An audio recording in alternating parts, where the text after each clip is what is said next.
Tonight we're diving deep into the lost Pokémon. I'm talking about scrap designs and hidden files buried deep in the Pokémon games that you've never heard about.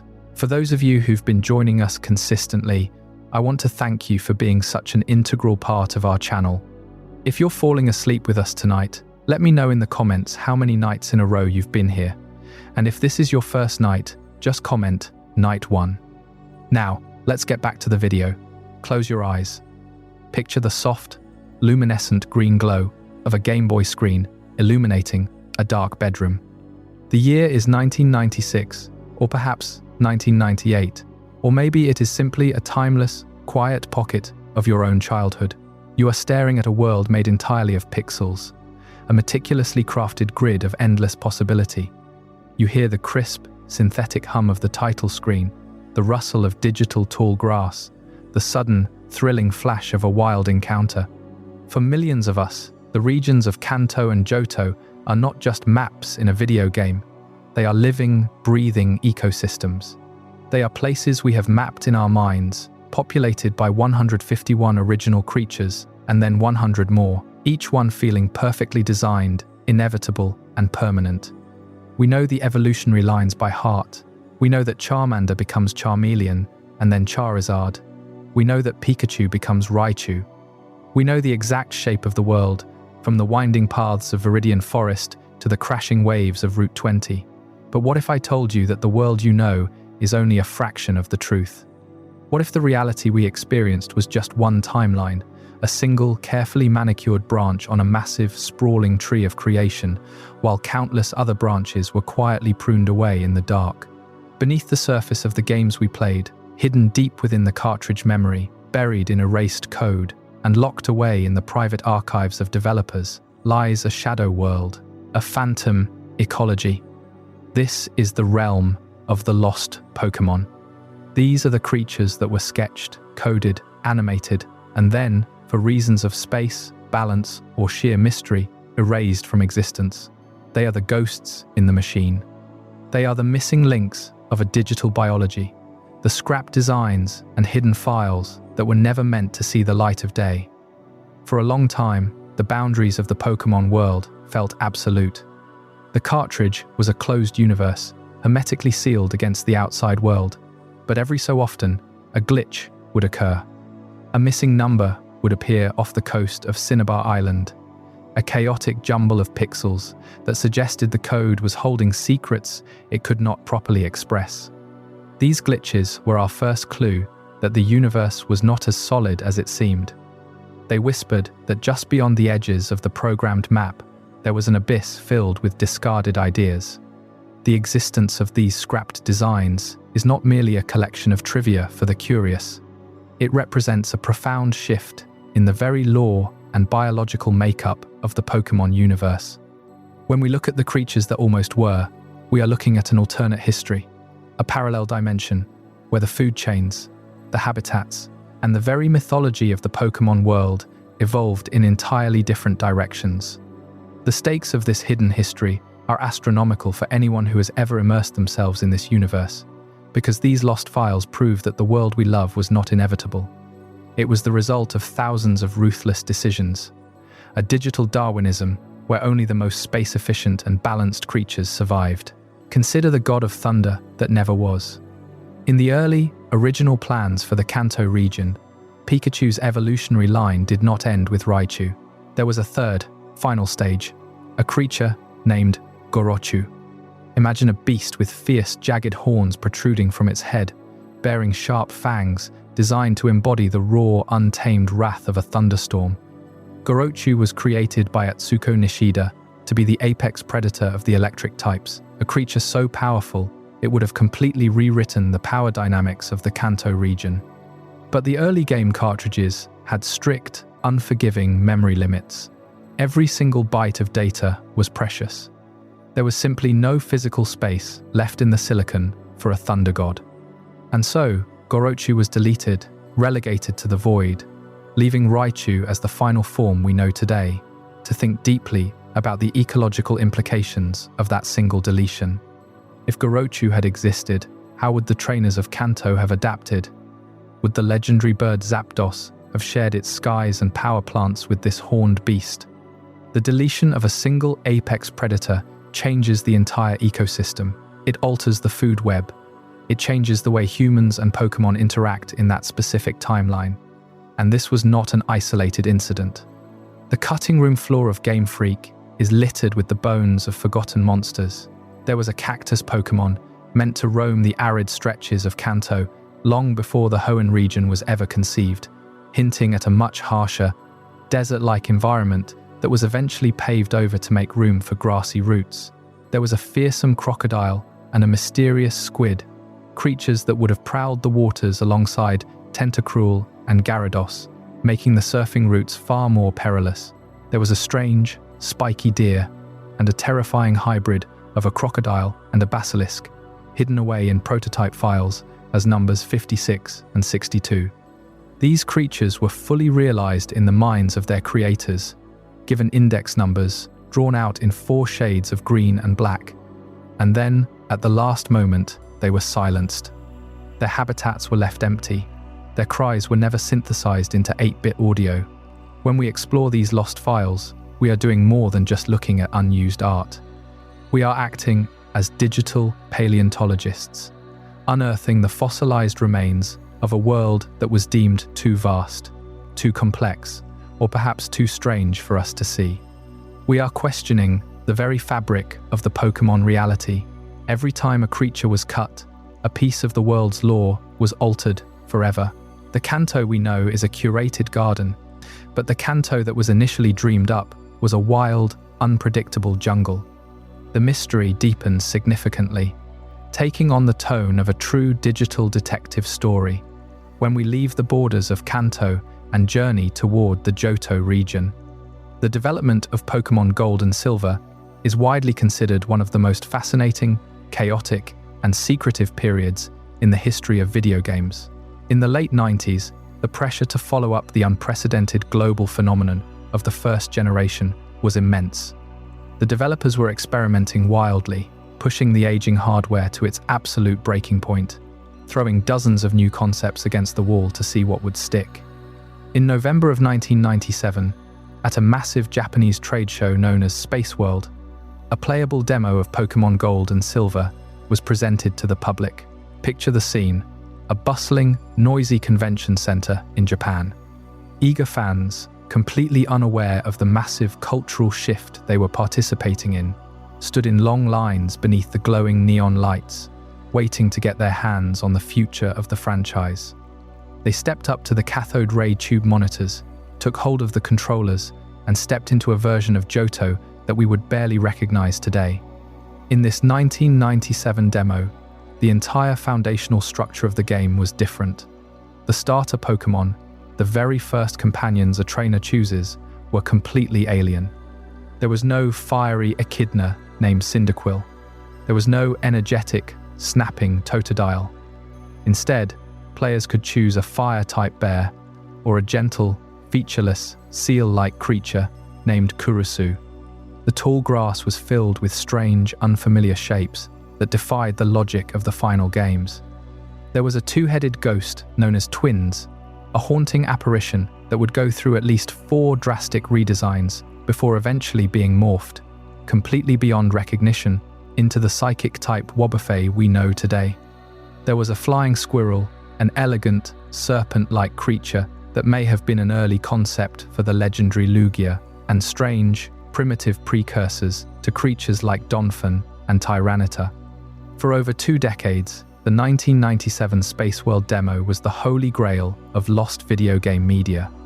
It was a myth, a persistent rumor whispered on internet forums and in schoolyards, discussed with the same hushed reverence as the rumor of Mew hiding beneath a truck in Vermilion City. People claim to remember seeing Kurusu in blurry, faded magazine scans from the 90s, but without the physical cartridge, the truth was lost to time. It became a ghost story. The Phantom Johto was locked away, entirely inaccessible, a parallel universe that we were permanently locked out of until the year 2018. In an event that shook the gaming community to its absolute core, the files for the 1997 Spaceworld demo were mysteriously leaked onto the internet. An anonymous user dropped the files onto a message board, and at first, no one believed it was real. But as data miners and forensic digital archivists began to tear apart the raw hex code, reassembling the corrupted sprite sheets piece by piece, the impossible truth was revealed. A digital time capsule, sealed tightly for 21 years, was suddenly cracked open for the world to see. Alongside it came another massive discovery, known as the Korean Index, a sprawling internal prototype file containing over 100 altered or completely unused Pokémon designs. The sheer scale of the discovery was staggering, almost overwhelming to comprehend. It revealed that the development of gold and silver had essentially been scrapped and restarted from scratch halfway through production. Entire evolutionary lines were wiped out in a mass extinction event of code. Babies of Generation 1 Pokémon, designed to test the new breeding mechanics, were abandoned and left to rot in the game's memory. A sheep Pokémon, designed shortly after the real-world cloning of Dolly the sheep in 1996, was allegedly cut because the concept of a cloned animal was deemed too controversial for a children's game, showing that the real world occasionally bled into the fantasy, forcing the developers to alter their mythology. The leaked files presented a massive, tangled web of what-ifs, a labyrinth of scrapped ideas that begged to be analysed. Why was the Firefox cut?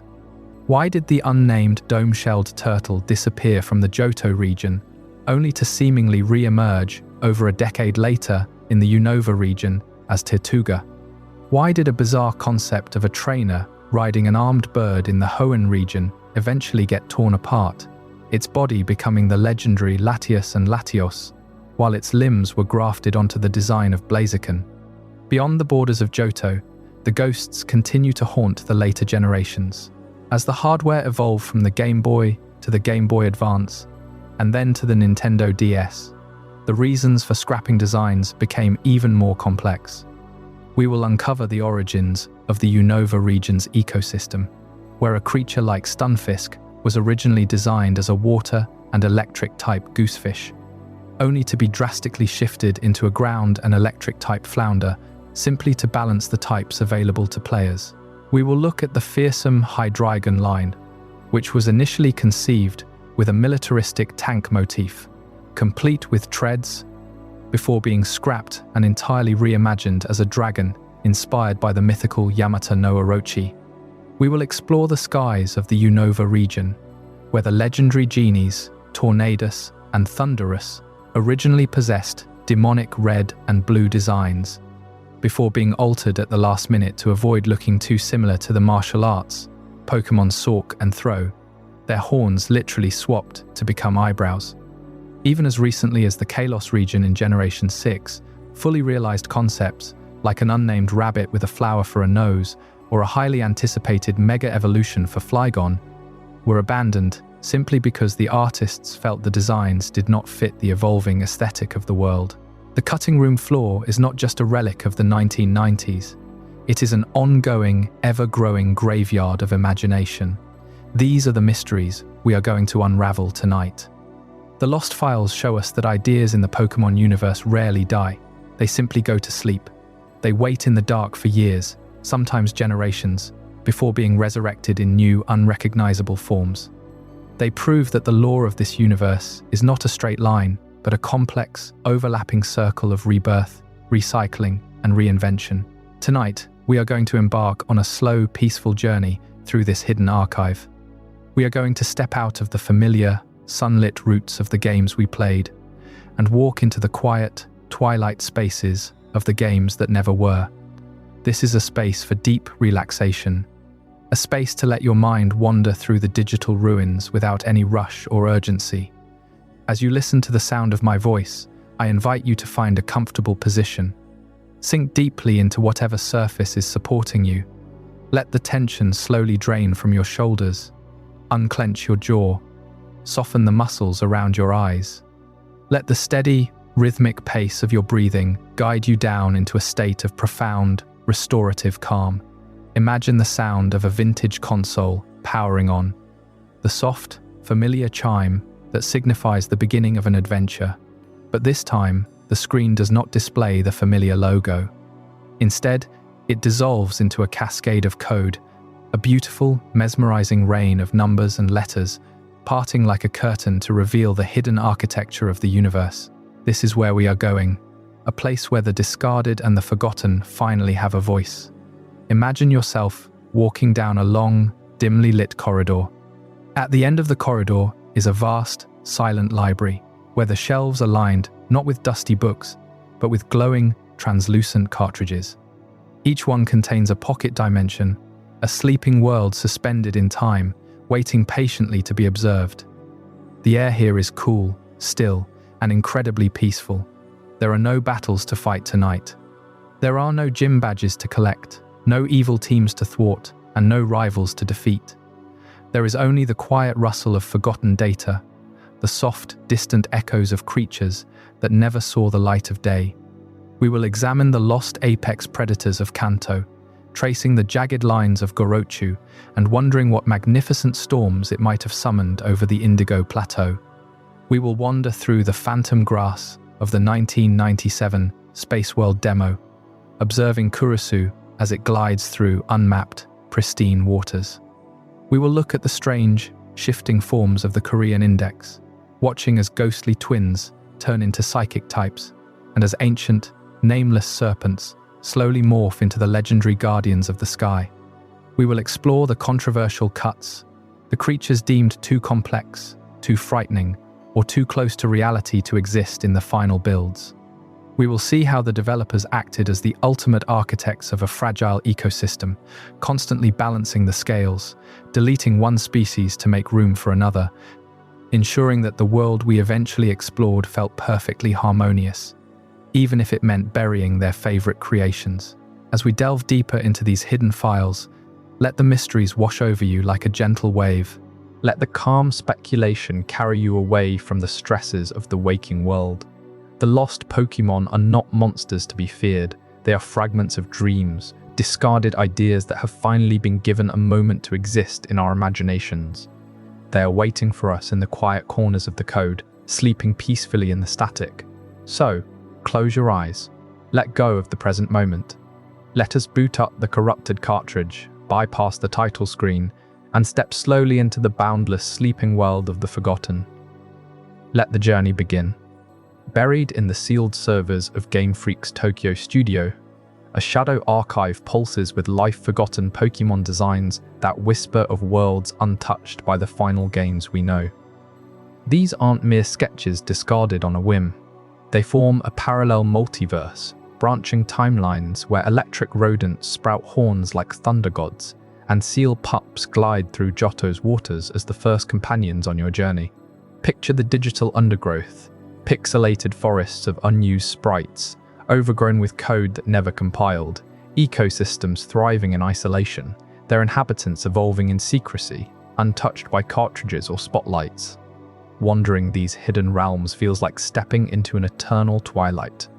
The air hums with the soft static of obsolete hardware, screens flickering with beta builds from 1997, where colors bleed at the edges and forms shift like dreams half remembered. Here, Game Freak's creators tested the boundaries of their universe, iterating relentlessly, sculpting chaos into the balanced wilds we cherish.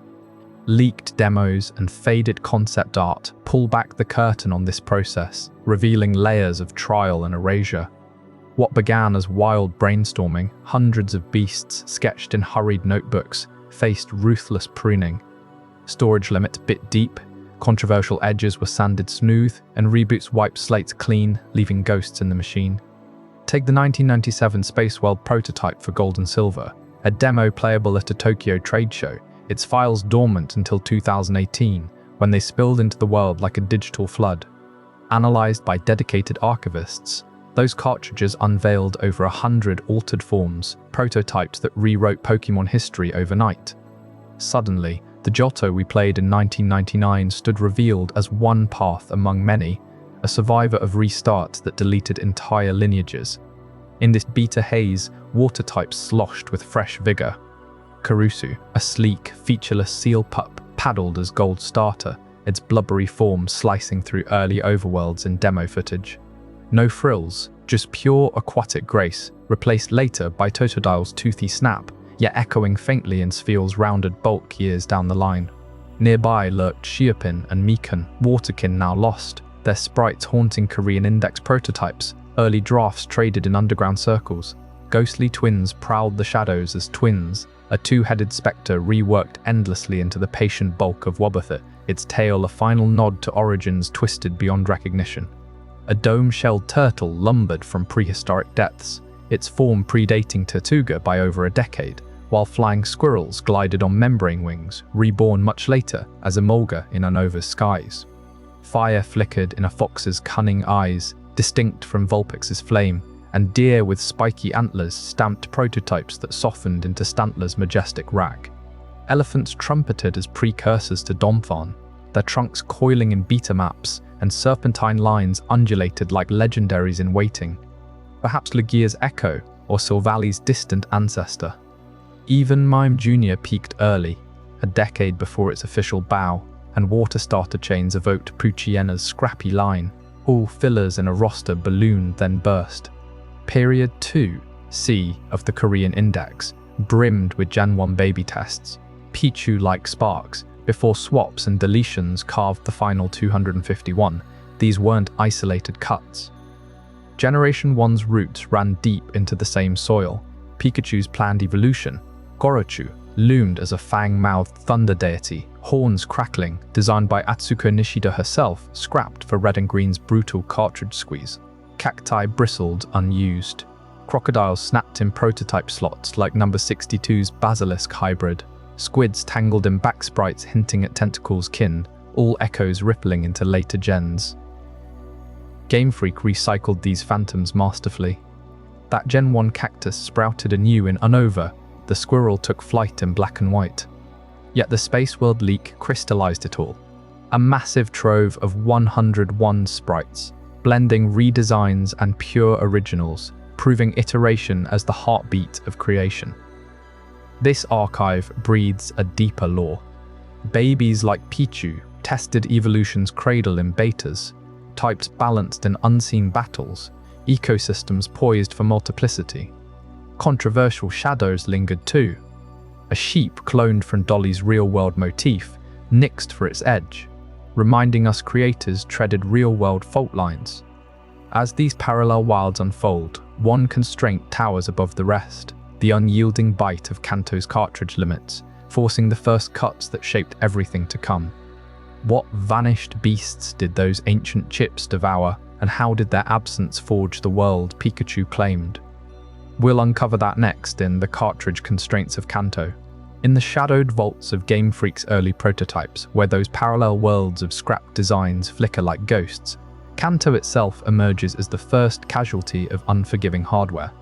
The 1996 releases of Pokémon Red and Green squeezed onto Game Boy cartridges with just 8 megabits of ROM, barely enough space for 151 Pokémon. Their cries, animations, and sprawling routes from Viridian Forest to the Indigo Plateau. Every byte counted, every sprite devoured precious memory, forcing Ken Sugimori and his team to etch their visions into silicon under a relentless squeeze. You can almost hear the crunch in those final debugging sessions, late nights in Tokyo basements as programmers tallied up the footprint. A single Pokémon entry alone gobbled kilobits for front and back. Sprites, palettes, base stats, movesets, and evolution triggers. Bulbasaur's Vine Whip animation. 4 frames pushing the limits. Charizard's wing flaps, another chunk gone. With no room for extravagance, the roster ballooned early in development toward 200 or more, a teeming ecosystem of beasts drawn from Japanese folklore, global myths, and wild imagination. But the cartridge said no. Dozens fell to the axe, concepts inked on paper, prototyped in code, then erased to fit the final build. Take the spiky deer slotted at number 56 in early files, its antlers jagged like lightning-scarred branches, meant to roam the northern routes as an elusive grass type with thunderous charges. Or number 62, a hulking crocodile basilisk hybrid, scales glinting venom green, its gaze promising paralysis in the swamps near Cerulean. Number 68 lingered unnamed, a spectral outline in disassembly dumps, perhaps a burrowing horror for the underground path. These weren't half-baked sketches, they had internal IDs, Placeholder cries synthesized from beeps and boops, ready to clash in battles that never shipped. Even the seas felt the cut. A squid-like leviathan, tentacles coiling in beta-back sprites, hinted at evolutions beyond tentacles jellyfish drift. Imagine it surging from the waves off Cinnabar, ink clouds blinding foes in Vermilion, gym rematches. A cactus wanderer for the dusty trails near Pallet Town, spines dripping poison, thorns that might have ensnared Pikachu mid-Thunderbolt. Developers pored over flowcharts, weighing biodiversity against battery life and load times, each deletion a quiet mourning. We had to prioritize, Sugimori later reflected in interviews, his brushstrokes forever altered by the void. This pruning reshaped Kanto's lore at its core, stripping a region meant to pulse with untamed variety into something leaner, almost austere. Picture the roots without that spiky deer bounding through tall grass. No basilisk croc lurking in fuchsia safari. Zone waters to challenge your team's tight balance. The ecosystem tilts. Fewer predators mean bolder pidgey flocks. Unbalanced chains where Rattata overruns without natural checks. Lore whispers of ancient tablets in Pewter Museum might have chronicled these lost kin. Professor Oak's Pokédex entries fuller with tales of thunder-antlered guardians or venomous desert blooms. Kanto became a survivor's tale, its wilds echoing with absences, a post-apocalyptic snapshot of what thrived after the Great Cull. And yet, that bitterness carries a strange sweetness. These earliest ideas, buried in cartridge overflows, slumbered for decades, locked in proprietary code, glimpsed only by hackers dissecting ROMs in the early 2000s. Not until data miners cracked open prototypes around 2010 did the spiky deer rear its head again, its form digitized from faded art scans. The squid silhouette resurfaced in fan recreations, the cactus poking through forum threads. Game Freak's iterative spirit shines here, echoes rippled forward, that deer-inspiring Stantler's antlers in Johto, the croc's ferocity fueling later reptiles like Krokorok. What began as enforced scarcity birthed a legacy of resurrection. Those constraints whisper of bigger storms ahead, where one fallen evolution from Pikachu's line would redefine electric lore entirely. Tune in next for Chapter 3, The Legend of Gorochu, and uncover the thunder god that almost claimed the skies. Among those dozens of creatures sacrificed to the unyielding limits of the Game Boy cartridge, none captured the imagination quite like the one meant to crown Pikachu's evolutionary line. Atsuko Nishida, the artist who first sketched Pikachu's adorable form back in 1996, had envisioned a third stage. A towering, ferocious evolution called Gorochu. Picture it emerging from Raichu after another surge of experience, its body swelling with raw, untamed power. Where Pikachu sparkled with playful sparks and Raichu puffed cheeks like overcharged batteries, Gorochu roared as a thunder god incarnate. Massive, curved horns sprouted from its forehead, jagged like lightning bolts frozen mid-strike, capable of channeling devastating arcs of electricity. Its fangs jutted out prominently, bared in a perpetual snarl, dripping with the ozone tang of storms yet to break. The fur stood thicker, wilder, crackling with static that made the air hum, and its eyes glowed with the piercing yellow of a bolt, piercing midnight clouds. Nishida's concept art, preserved in developer notes and later leaks, shows Gorochu not as a mere upgrade, but a paradigm shift, a beast that embodied thunder's fury rather than electricity's spark. It would have dwarfed Raichu in stature, perhaps rivaling the bulk of some of Kanto's mid-tier fighters, with paws like thunderclaps and a tail that whipped gales laced with plasma. Fans piecing together prototypes whisper of movesets that included hypercharged thunderbolts and ground-shaking stomps, turning it into an apex predator of the electric realm. Now, consider the ripple effects on Kanto's electric hierarchy if Gorochu had charged into the fray. Jolteon, the speed demon of the EB line, might have found its nimble strikes overshadowed by Goroku's raw output. Those horns weren't just for show, they could have focused beam-like discharges, piercing defenses that Jolteon's quick zaps merely tickled. Electabuzz, the stadium brawler with its flickering aura, would face a rival in sheer intimidation, Goroku's fangs promising close-quarters devastation amid thunderous roars. Even Magnemite and its Magneton kin, those floating metallic sentinels, might have clustered defensively against a foe that could summon localized tempests, disrupting their magnetic fields with overwhelming EMP-like pulses. The power dynamics shift dramatically.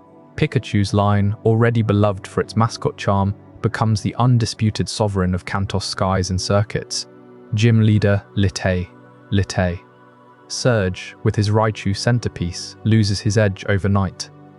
Imagine his pride crumbling as trainers unleash Gorochu, its horns arcing bolts that chain through entire arenas, leaving Voltorb and Electrode twitching in the dust. Wild encounters in the power plant turn apocalyptic, with Gorochu herds claiming territory, forcing other electrics into subservience or exile. The ecosystem bends. Grass types evolve thicker insulating hides. Waters gain reflective scales to shunt the voltage, and the very weather patterns of Kanto skew toward perpetual overcast, as if the region bows to this thunder deity. Yet, for all its mythic potential, Gorochu fell victim to the cartridge's tyranny. Game Freak faced a brutal calculus in 1996. Every sprite, every cry, every battle animation devoured precious kilobytes on those tiny chips. Red and Green's final roster clocked in at 151, but early betas brimmed with more, each edition risking crashes or slowdowns on the aging Game Boy hardware. Gorochu, with its intricate horn details, fang animations, and expanded moves, simply demanded too much. Developers agonized over the choice, but space won out.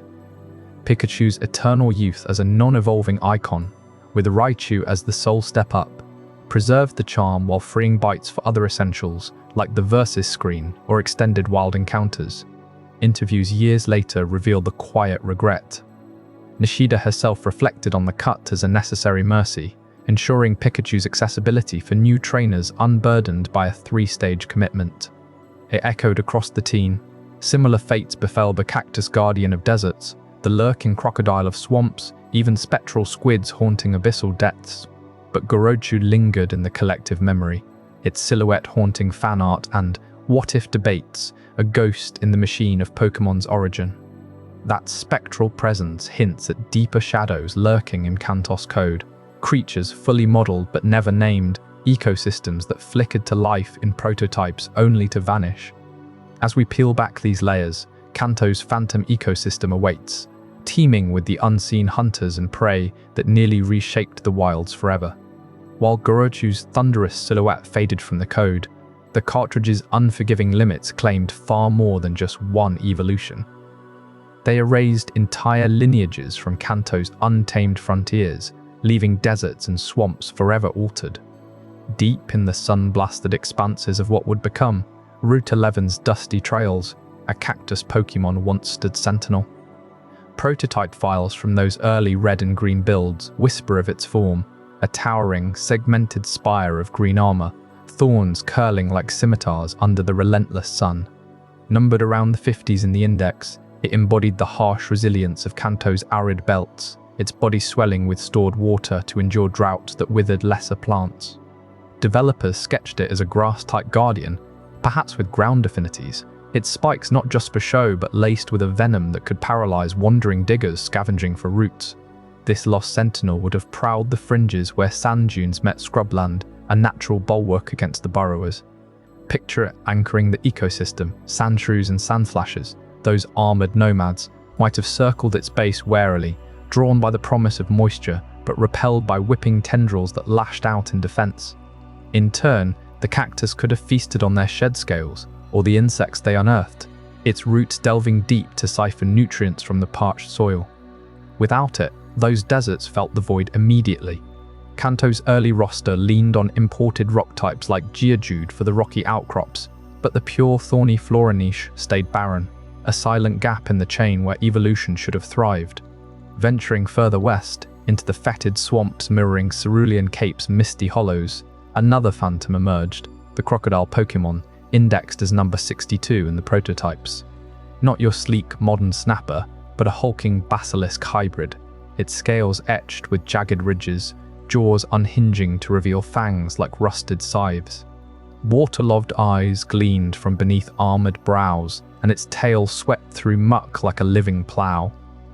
Conceived as a water or dark-type ambush predator, it lurked in brackish pools, blending with fallen logs to strike unsuspecting prey.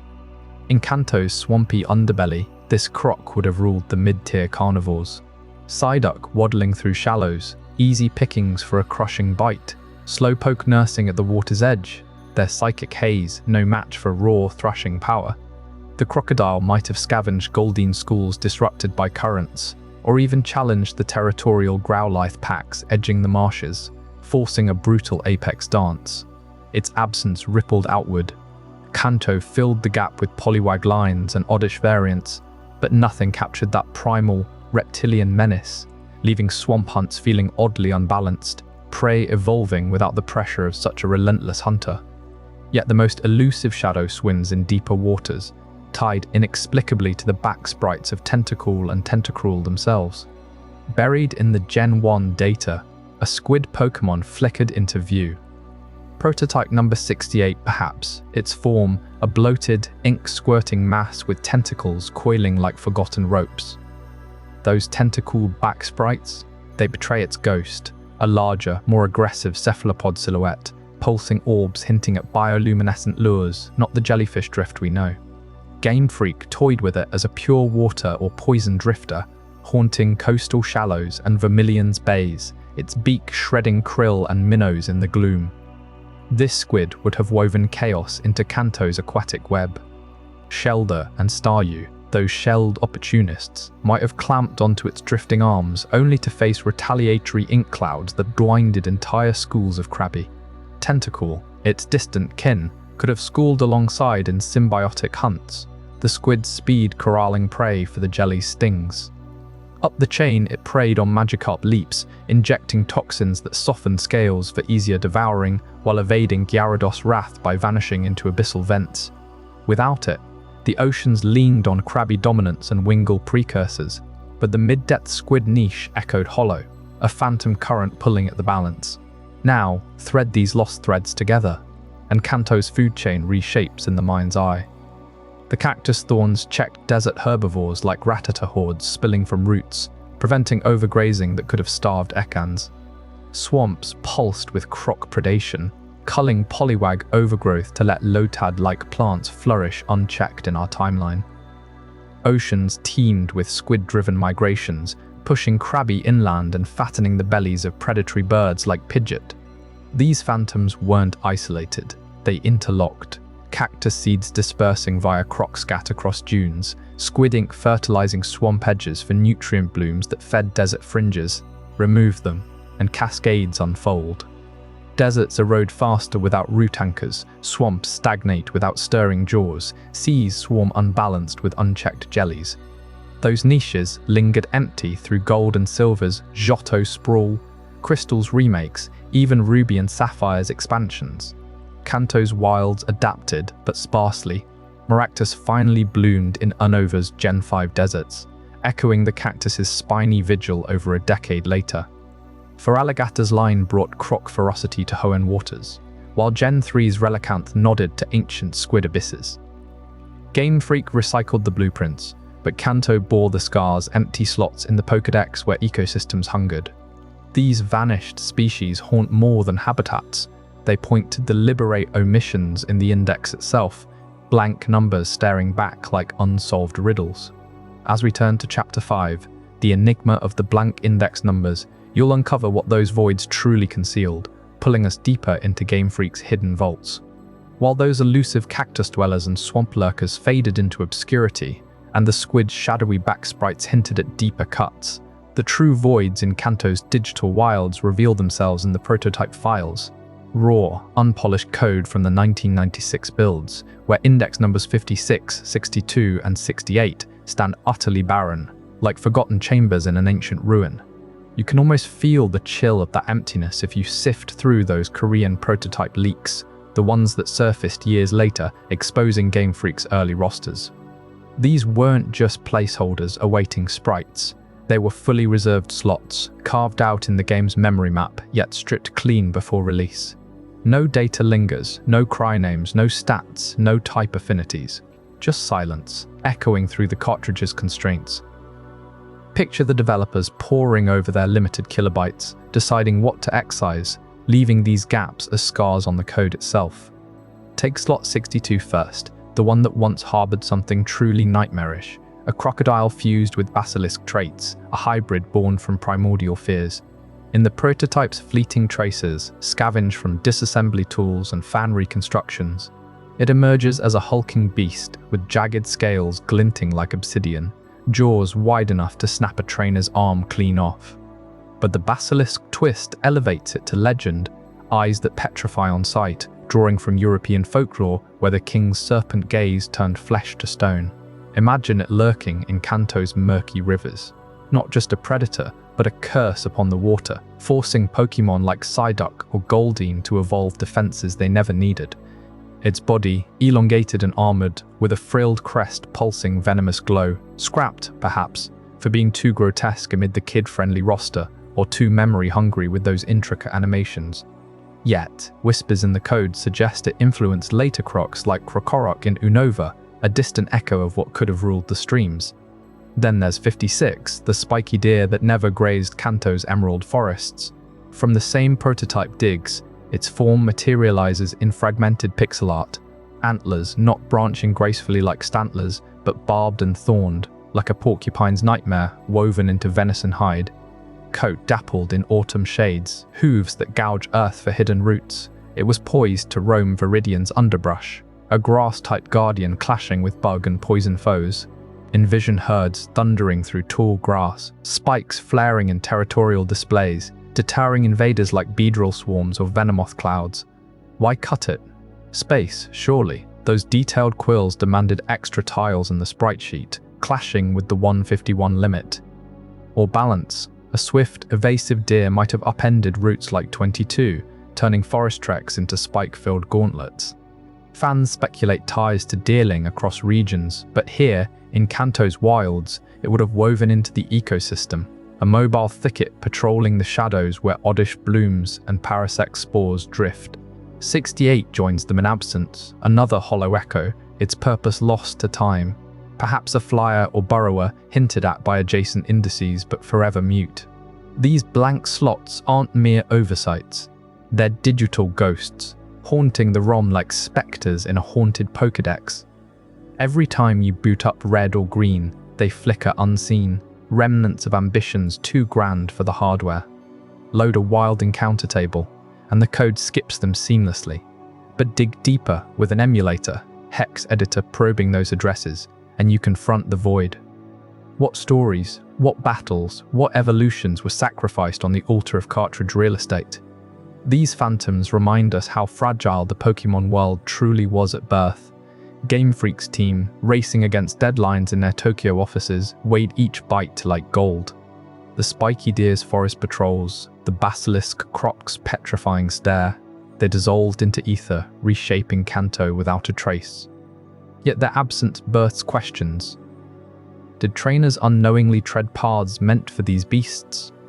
Would gyms adapt, leaders like Erica deploying countermeasures to thorned herds? As we linger in these coded crevices, the trail leads onward to a demo that shattered everything. The 1997 Spaceworld revelation, where Johto's betas spilled secrets far wilder than Kanto's ghosts. What prototypes awaited there? Stay with me as we uncover them. Those empty slots in the prototype files, numbers 56, 62, and 68, with their haunting echoes of a crocodile-basilisk hybrid, were just the first whispers of deeper secrets buried in Game Freak's archives. But as we step beyond Kanto's cramped cartridges into the expansive horizons of Johto, a far greater revelation emerges, one that would redefine our understanding of Pokémon's lost worlds. It was November of 1997, at the bustling halls of Tokyo Big Sight during the annual Spaceworld trade show, where Nintendo unveiled a glimpse of what would become Pokémon Gold and Silver. Crowds gathered around sleek demo kiosks, controllers in hand, diving into a playable build that felt both familiar and utterly alien. You could wander the misty paths of a nascent Johto region, battle wild Pokémon that bore only faint resemblances to the final roster, and encounter starter choices that diverged wildly from Totodile, Cyndaquil, and Chikorita. This wasn't mere concept art or leaked screenshots. It was hands-on, tangible. A raw prototype you could play for minutes at a time, fueling rumors and fuzzy photographs that tantalized fans for over 2 decades. Players snapped grainy images of bizarre creatures roaming the overworld, a sleek, featureless, seal-like water type that would splash through early routes, ghosts with dual heads twisting in unnatural synchronization, and serpentine legends coiling through forgotten caves. The demo's map twisted Johto into unfamiliar shapes. New Bark Town sat amid warped geography, and routes led to placeholder tiles hinting at scrapped biomes. Back then, attendees like Japanese magazine photographers captured these moments on film, publishing low-res shots in Gorochu comic that sparked endless speculation. What lay beneath those pixels? A parallel Johto, teeming with monsters that Game Freak had already begun to reconsider. For 21 years, that demo remained a ghost story in Pokémon lore, pieced together from attendee recollections, those faded photos, and cryptic developer nods. Then, on May 26th of 2018, everything changed. A mysterious leak hit online forums, dubbed the Spaceworld 1997, billed by the group who analyzed it, Team Spaceworld. Terabytes of data poured out, ROM files, sprite sheets, maps, and code straight from the era, finally playable on emulators for the world to dissect. It was as if a time capsule had cracked open, spilling the unaltered essence of Gold and Silver's infancy onto modern screens. You could boot it up yourself now, witness the eerie chiptune tracks looping over glitchy transitions, explore a Johto where Lavender Town lurked in the west like a Kanto intruder, and catch Pokémon with cries that warped into digital static. But the true shock hid in the roster, over 100 Pokémon, either radically altered from their final forms, unused in any capacity, or completely scrapped before the restart. Sprites flickered to life. Early Tyrannitar prototypes with jagged, pre-refined edges, a flying squirrel gliding through beta skies, its membranes taut against pixel winds, a Firefox with flames licking sharper than Vulpix's eternal blaze, and a dome-shelled turtle lumbering from prehistoric depths, its shell etched like ancient coral. There was the water starter, Kurusu, a smooth, eyeless seal pup that evolved into hydrodynamic behemoths, perfectly adapted for Johto's rivers, yet replaced by the snappier Totodile line. Twins, the original two-headed ghost, haunted the demo's shadows, its forms reworked endlessly until it morphed into the quirky Wobbuffet. A transformation so thorough that traces of its spectral origins vanished. Deer-like mammals bounded through forests, precursors to Stantler with antlers that pierced the canopy. Elephantine trunks trumpeted across plains, paving the way for Donphan, and a Poochiana-esque water chain prowled shallows, its feral grins hinting at ecosystems that never surfaced. Even Mime Jr. appeared in nascent form, 8 years ahead of its official debut, while a serpentine-lined Pokémon slithered as a possible legendary, its elegant coils evoking shadows of Lugia or later Silvally kin. This wasn't incremental tweaking, it was a cataclysm. Midway through Gold and Silver's development, Game Freak hit reset. The 1997 Spaceworld build captured the tail end of version 1. An ambitious vision bloated with these 100-plus designs, straining against the Game Boy Color's limits. Maps sprawled too wide, animations stuttered under sprite overload, and balance teetered with overpowered beaters like an early armored Tyrannitar dwarfing foes. Developers, led by figures like Junichi Masuda, scrapped it all for a leaner Johto, tighter routes, streamlined evolutions, and a roster honed to 100 new species plus Kanto returns. That restart erased this early dreamscape, burying Kurusu's fluid grace, Twins' dual menace, and the turtle's armored antiquity under layers of code. Imagine the late-night studios in Tokyo 1997 fading into 1998 as artists like Ken Sugimori redrew sprites from scratch, salvaging sparks from the old build, like the deer's return as Stantler or the squirrel's echo in Emolga years later. The leak revealed not just cuts, but a philosophy. Pokémon worlds evolve through ruthless iteration, each scrap design a fossil of what might have roamed Johto's wilds. Those over 100 ghosts now roam emulators, their pixels a testament to the ecosystems that could have been. Seals ruling waves, squirrels patrolling skies, foxes igniting forgotten flames. Yet the Spaceworld files only cracked the vault wider, pointing to even murkier prototypes lurking in Korean index documents. Beta rosters that predate even this demo, filled with roster fillers and deleted darlings. As we turn to Chapter 7, Deciphering the Korean Index, prepare to unravel those cryptic phases where Pichu precursors and swapped legendaries rewrite Johto's genesis once more. That Spaceworld demo leak in 2018 didn't just resurrect a playable slice of gold and silver. It unearthed something far more revealing: the Korean Index, a cryptic ledger scrawled in Hangul notes from Game Freak's Johto workshops, time-stamped across frantic development phases. You can almost picture the dim glow of CRT monitors in their Tokyo offices. Developers hunched over pixel grids as they catalogued hundreds of Pokémon prototypes, each entry a snapshot of raw ambition clashing with cartridge reality. This index isn't some polished archive. It's a roadmap etched in trial and error, dividing the second generation's chaotic rebirth into distinct periods, from initial sketches to final cuts. Period 1 through 2 laid the wild foundations, monstrous hybrids, and elemental beasts born from Gen 1's ashes. But as we zoom into Period 2C, the pace shifts, the focus narrows to sheer survival, filling out the roster. Period 2C hits like a fever dream of desperation. Here, Game Freak floods the index with roster fillers, those pragmatic placeholders designed to bulk up Johto's ecosystem without reinventing the wheel. Think of it as the assembly line kicking into overdrive, churning out concepts that echo Kanto's survivors but twisted for a new world. Baby Pokémon dominate these pages, pint-sized precursors testing the breeding mechanics that would define Gen 2's legacy. Pichu's electric sparkles flicker early here, not as a cute mascot but as a ruthless experiment in inheritance, a tiny jolt meant to soften Raichu's edges for family trees sprawling across roots and farms. These weren't whimsical additions, they were bandages on a bleeding roster.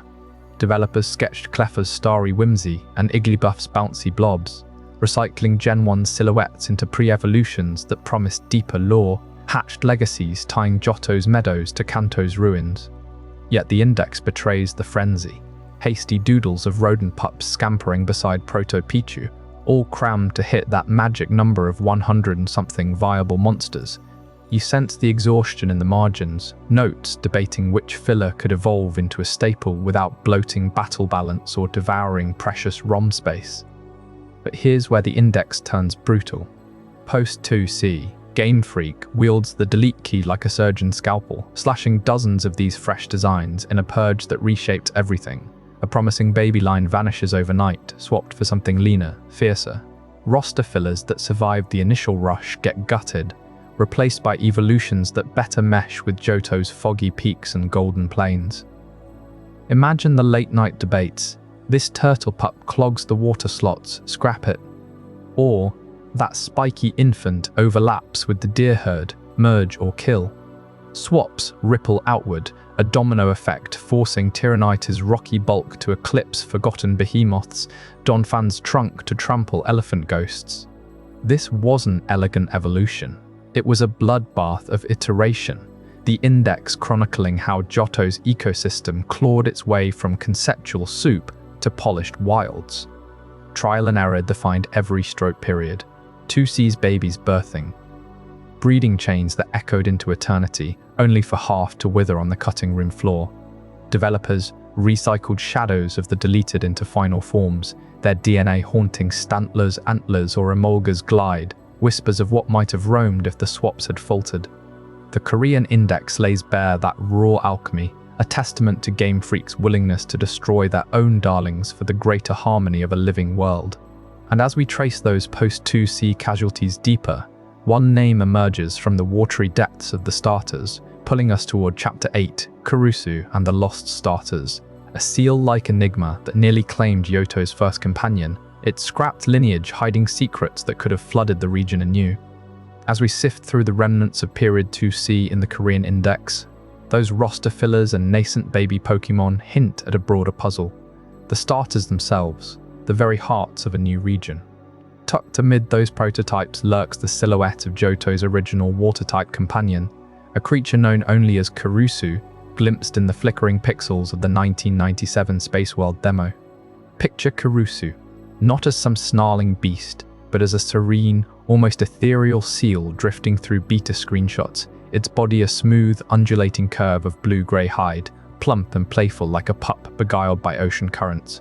No eyes pierce its featureless face, just a gentle dome of flesh, evoking the quiet mystery of deep-sea mammals, untouched by the world's sharper edges. In the playable demo, Kurusu waddles onto the screen with an innocence that feels worlds away from the cutthroat battles ahead. Its water-type moves rippling like soft waves rather than crashing tsunamis. Developers captured it in motion, a starter meant to embody Johto's misty lakes and tranquil shores, simple enough for a child's first bond, profound enough to whisper of hidden depths. Yet Game Freak shelved this vision, swapping it for Totodile, that toothy grin of a gator with jaws primed for snapping and eyes burning with feral hunger. Where Kurusu glides with effortless grace, Totodile charges, its beta sprites already hinting at the aggression that defined the final trio, alongside Chikorita's leafy calm and Cyndaquil's flickering embers. Kurusu's design spoke of vulnerability, a blank canvas inviting trust. Totodile demanded dominance from the start. This shift wasn't mere whim. The restart of Gold and Silver's development demanded bolder icons, creatures that could carry a generation's weight without fading into the background. Kurusu, for all its charm, might have drowned in the roster's chaos, too subtle amid the index's fillers. Imagine, though, if Kurusu had endured, its evolutionary line reshaping Johto's waters in ways we can only dream. A first stage so plush and unassuming would evolve perhaps into a sleek, harbor seal guardian, fins elongating into powerful flippers that command river flows, shielding whirl islands from intruders with bubbles that mesmerize rather than burst. Its final form? A colossal sea mammal, barnacle-crusted and ancient, patrolling Lake of Rage, not with fury but with resonant calls that soothe storms, turning Johto's aquatic realms into havens of bioluminescent peace. Swimmers in Olivine Harbor might have befriended Kurusu's kin instead of battling feral foes, ecosystems blooming with symbiotic schools of fish drawn to its gentle aura. The red Gyarados legend could have twisted differently. A corrupted Kurusu Evo, its featureless face cracking into rage, forcing trainers to restore balance rather than conquer. Johto's lore would pulse with themes of quiet stewardship, waters teeming not just with power, but with harmony, starters as bridges between land and sea. Years later, those echoes resurfaced, subtle as a tide's pull, in the Hoenn seas of Ruby and Sapphire.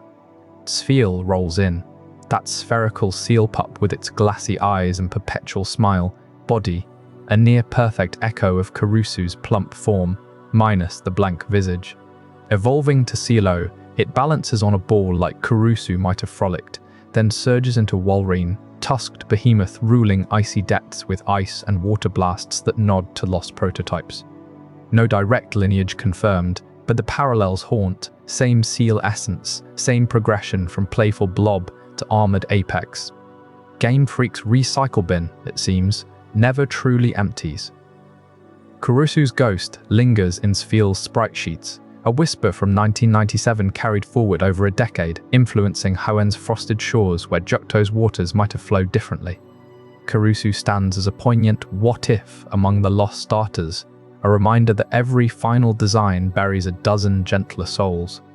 But the Spaceworld files brim with even stranger rejects, mutations that twisted beyond recognition. Next, we'll unravel the bizarre mutation of twins, that two-headed spectre whose tortured path defies all logic. While Kurusu's seal-like form faded into obscurity, giving way to Totodile's sharper jaws, the 1997 Spaceworld demo hid an even more haunting survivor from those early Gold and Silver betas, a ghostly entity known only as twins. Two-headed spectre, its translucent body drifting like mist over a forgotten graveyard, pale vapors curling from jagged, asymmetrical skulls that seemed fused in eternal discord. One head leered with hollow sockets, the other twisted in a perpetual snarl, their shared torso bloated and uneven, as if stitched from nightmares by some deranged seamstress. Game Freak's artists captured it in stark prototype sprites, a pure ghost type lurking in the demo's Pokédex shadows, number 164, designed to unsettle players with its dual gazes piercing through the Game Boy's dim glow. What made Twins truly bizarre wasn't just its form, but the frenzy it unleashed in the development labs. Leaked files from the Korean Index and Spaceworld disassembly reveal a creature that refused to settle, cycling through over 4 radical reworks in mere months. First came the original haunt, that double-skulled wraith, typed ghost to evoke Johto's spectral ruins. But developers scribbled notes on balance issues, too ethereal, too hard to animate on 1998 hardware. So they twisted it again, bloating the body into a bulbous, patient-like figure, heads merging into a single, lopsided dome while arms sprouted like desperate pleas from the sides. That iteration lingered in internal sketches, whispered about in fan dissections of the prototypes, yet it mutated further. By period 2C of the Korean Index, Twins shed its ghostly pallor for something clownish, blue-skinned with a comically oversized tail, the heads now reduced to faint echoes in erratic eyes. Playtesters at Spaceworld must have recoiled at these shifts, as memos hint at scrapped animations where the heads argued in silent, looping tugs of war, pulling the body into grotesque contortions. 4 reworks? The data suggests 5, maybe 6, each sprite iteration more divorced from the last, a digital Frankenstein lurching toward viability. Then came the shocking pivot, buried in the chaos of Game Freak's restart. Twins, that original 2-headed ghost, didn't evolve into a refined haunt or join the final roster as a spectral rival to Misdreavus. No, it morphed into something utterly alien, Wobbuffet, the blue blob we know from 1999's Gold and Silver release. Unrelated in every meaningful way.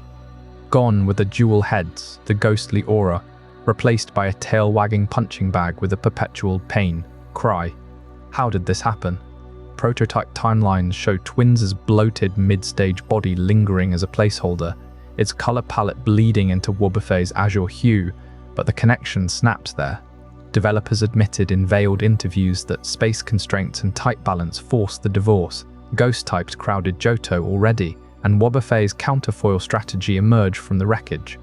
Even as Wobbuffet solidified, the frenzy didn't end.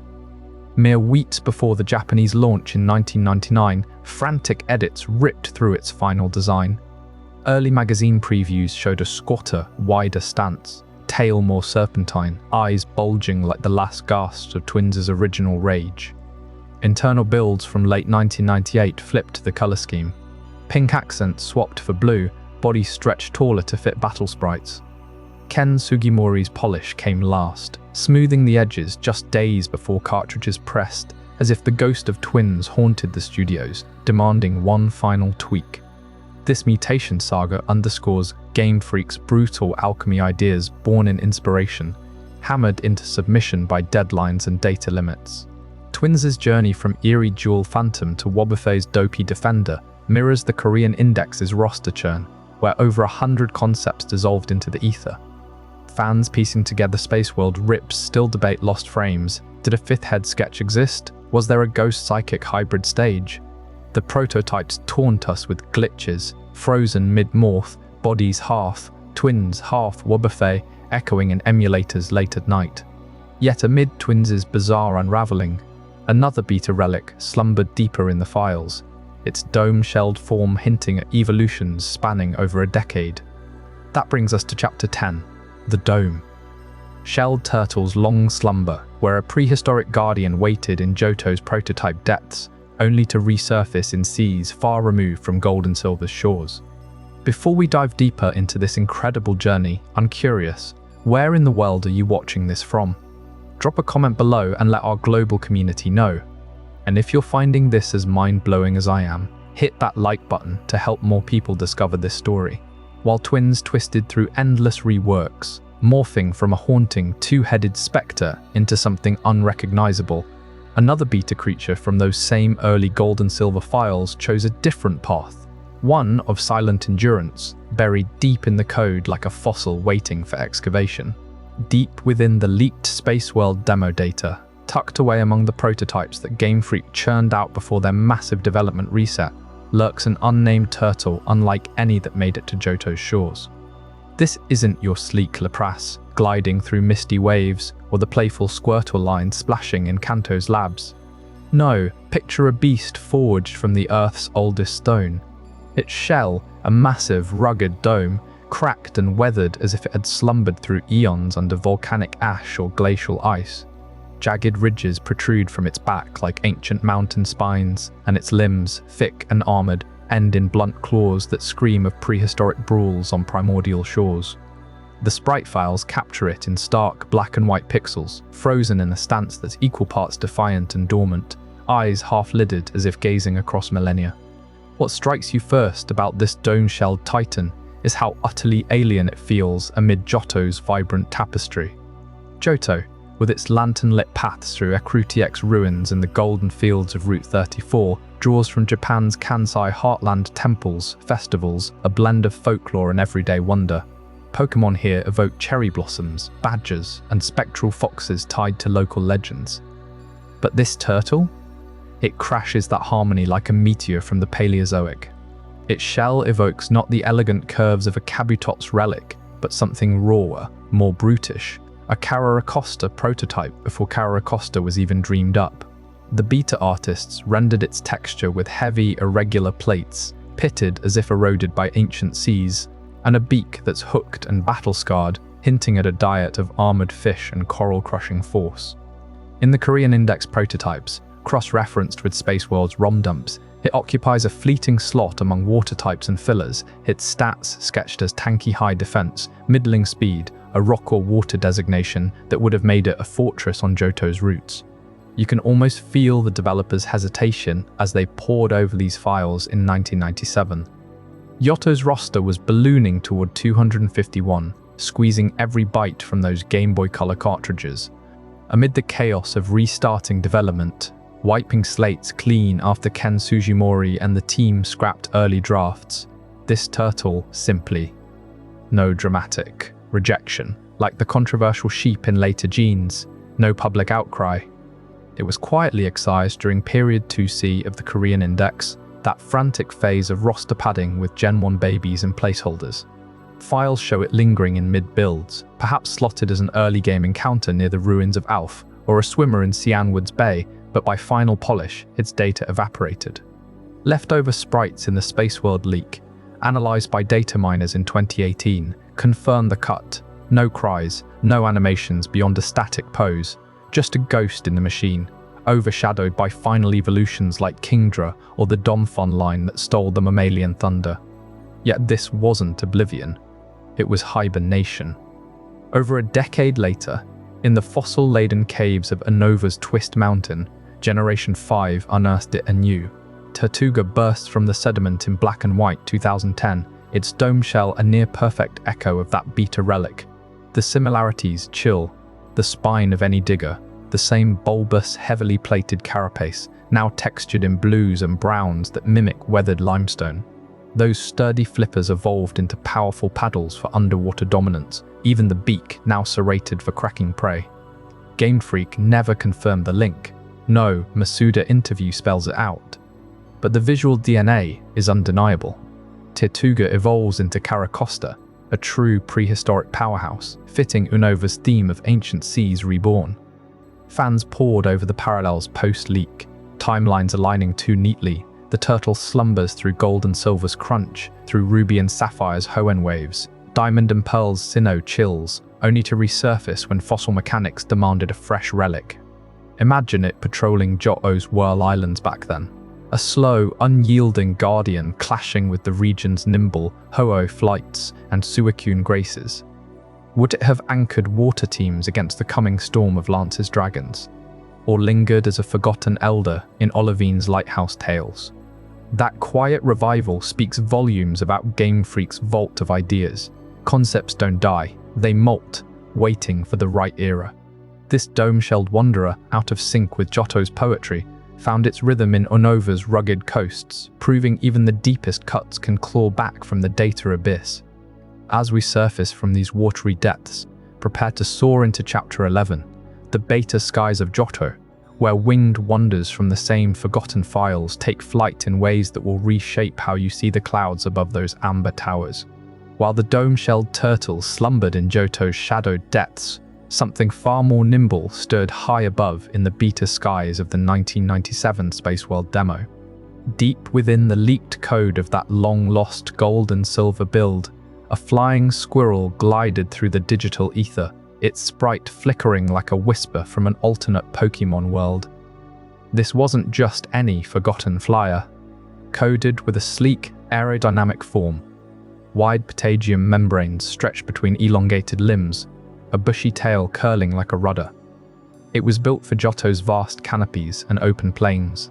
Imagine it launching from the branches of Ilex forest, those parchment-thin wings catching the wind, propelling it in lazy spirals that outmaneuvered the early drafts of common birds. The demo's files reveal its internal designation, tucked away among the avian roster, a creature poised to claim the skies before the final cuts reshaped everything. In those early iterations, Johto's airspace was a crowded battlefield.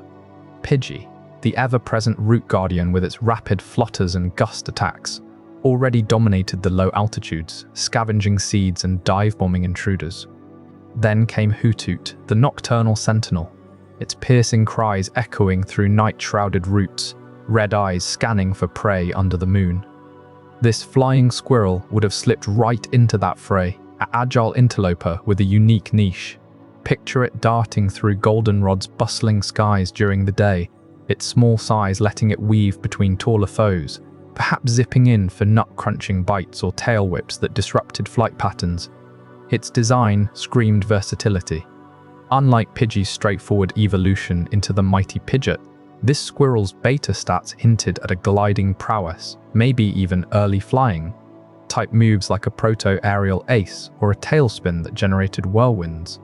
It could have perched on berry trees, hoarding food to challenge Hoothoot's berry monopoly at night, forcing trainers to choose between the reliable owl for dark hours or this bushy-tailed acrobat for dawn patrols. In Johto's ecosystem, where roots teemed with grounded threats like Rattata and Sentret, aerial scouts were gold. This squirrel might have been the perfect early-game companion, scouting ahead without the bulk of a Spearow, its soft fur and curious eyes endearing it to young trainers wandering from New Barktown. But as development churned onward, those skies began to clear. Game Freak, facing cartridge constraints and a need for a tighter roster, streamlined the bird populations ruthlessly. Hoothoot solidified as Johto's signature nightbird, its clockwork cries tying into the region's time-based mechanics. Pidgey held its ground as the universal starter flyer, reliable across generations. The flying squirrel? Shelved. Its sprite vanished from the files, code remnants scrubbed clean, leaving only echoes in data miners' logs. Why? Redundancy perhaps. Too many wings vying for the same spotlight, diluting the distinct flavors of Johto's wilds. Developers prioritized balance, ensuring each route felt unique. Pidgey on grassy plains, Hoothoot in forests, Nate2 in ruins. A squirrel glider risked overlapping, muddling that careful harmony. Years passed, the beta skies fading into legend. Johto launched in 1999 with its finalized flock, the squirrel's patagium folded away like a forgotten glider in an attic. Fans pored over leaks, piecing together what might have been a Pokémon that embodied Johto's whimsical wildlife, bridging the region's cute mammals and soaring birds. It could have evolved, maybe into a larger glider with electrified fur or wind-charged cheeks, adding a fresh flying-type line to counter rock and electric foes in gyms like Faulkner's. Then, over a decade later, in the lush Unova of Generation 5's Black and White, the concept took flight anew. Emolga emerged, that electrified flying squirrel with cheeks sparking like live wires, patagium unfurled in joyful glides. Electric over pure flying, yes, but the lineage was unmistakable. The same bushy tail, the same membrane wings, the same cheeky aerial antics. No longer competing in Johto's crowded clouds, it carved a niche in Unova's windy plains, zipping alongside Pidove and Tranquil, a nod to the beta that never was. Game Freak's recycling at its finest, breathing life into a shelved dream. Emolga's arrival felt like vindication for data miners who'd unearthed the Spaceworld sprite. Trainers in ANOVA could finally catch that gliding mammal, discharge sparks mid-flight, and feel the ghost of Johto's lost skies. It competed not with Hoothoot's stares or Pidgey's dives, but with the likes of Woobat and Sigilyph, its playful discharges lighting up the night. Yet, one can't help wondering, had it stayed in Johto, would Emolga's ancestor have altered battle metas, gym strategies, even the lore of aerial routes? As we descend from these beta heights, the ground below teems with even wilder prototypes. Next, in Chapter 12, the Firefox and the prototype mammals, where flames flicker and beasts roam in forms that nearly redefine Johto's heartlands. While those beta skies above Johto teemed with gliding squirrels vying for territory against the established birds, the ground below told an even wilder tale of mammalian intruders reshaping the region's earliest ecosystems. Deep in the leaked files from the 1997 Spaceworld demo, developers unearthed a Firefox, a blazing vulpine prototype that flickered to life long before Johto's forests fully formed. This wasn't some mere echo of Kanto's Vulpix, that elegant six-tailed fire kit with its crystalline poise and ancient foxfire mystique. No, the Firefox stood apart, raw and untamed, its form sketched in the rough edges of Game Freak's initial drafts. Picture its pelt alive with embers, not the soft crimson fur of Vulpix, but a coarser, smoke-wreathed hide that suggested a creature born from Johto's nascent volcanic whispers, perhaps inspired by the region's hidden crags or the magma veins beneath Blackthorn's gym. Prototype sprites show it crouched low, eyes like smouldering coals, tails fewer and stubby, crackling with unchecked flames that hinted at a starter potential or a mid-tier evolver, far removed from Ninetale's graceful, nine-tailed legend. What set it truly distinct was its behavioral blueprint in those early codes. Vulpix evolved through firestones, a deliberate ritual tying it to human trainers. But this Firefox prowled as a wild predator, its attacks laced with beta moves like ember bursts that scorched pixelated grass into ash. Leaks from the Korean Index prototypes place it in Period 2C amid roster fillers, where it clashed conceptually with Johto's cooler, mist-shrouded vibes. Developers toyed with it as a counter to water. Heavy beta swimmers like Kurusu, but its ferocity proved too volatile flames that could ignite entire routes, unbalancing the fragile ecosystem they were building. Scrapped during the Great Reboot, when Game Freak wiped the slate after months of stalled progress, it vanished into the data voids, leaving only faint heat trails in unused texture files. Yet amid that digital purge, not all mammals faded. Roaming those same proto-forests where pixel leaves rustled under binary winds, lurked a prototype deer, a majestic, antlered beast that embodied Johto's wild heart before the reboot razed it all. Its form emerged from the Spaceworld 1997 builds, a spiky silhouette numbered 56 in early indices, with branching horns that pierced the canopy like ancient oaks.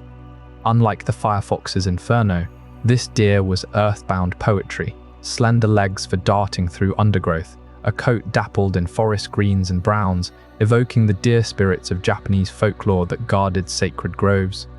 In the beta's simulated wilds, it grazed on luminous berries, its eyes glowing with a hypnotic sheen that predated any final mechanics. Imagine it bounding across Ekrutiek's misty outskirts or Ilex Forest's depths, a herd leader challenging early mammal rivals like the elephant precursors. Its moveset whispered of psychic influences, antler bashes that disoriented foes, a powder-like dust from its hide that induced sleep, mirroring real-world deer pheromones twisted into Pokémon logic. This wasn't a fleeting sketch.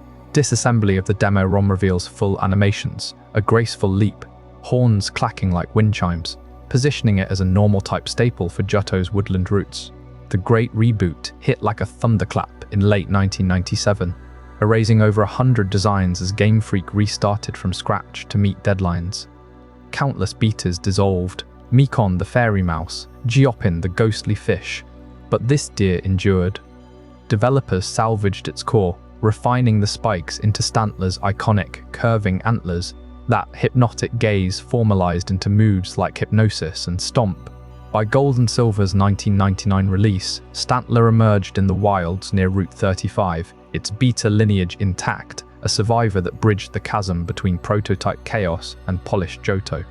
That survival carries profound lore weight, reshaping how Johto's finalized climate, a land of temperate forests, chill peaks, and urban sprawl where mammals like this deer adapted seamlessly. In the scrubbed betas, Johto burned hotter with Firefox packs scorching clearings, forcing herbivores like the deer into nocturnal habits, their antlers evolving as both weapons and lures under ember-lit moons. Post-reboot, with the fox culled, Stantler's line thrived in cooler shades, its psychic aura a vestige of survival instincts honed against vanished flames. This shift implies a Pokémon world in flux, Johto's ecosystems self-correcting, mammals migrating from beta infernos to misty vales, their forms echoing lost kin. Fan dissections of the Spaceworld files even speculate lingering echoes. The way Stantler's shiny form shimmers like cooled lava, or how Ninetales' fire spin might nod to the fox's scrapped vortex.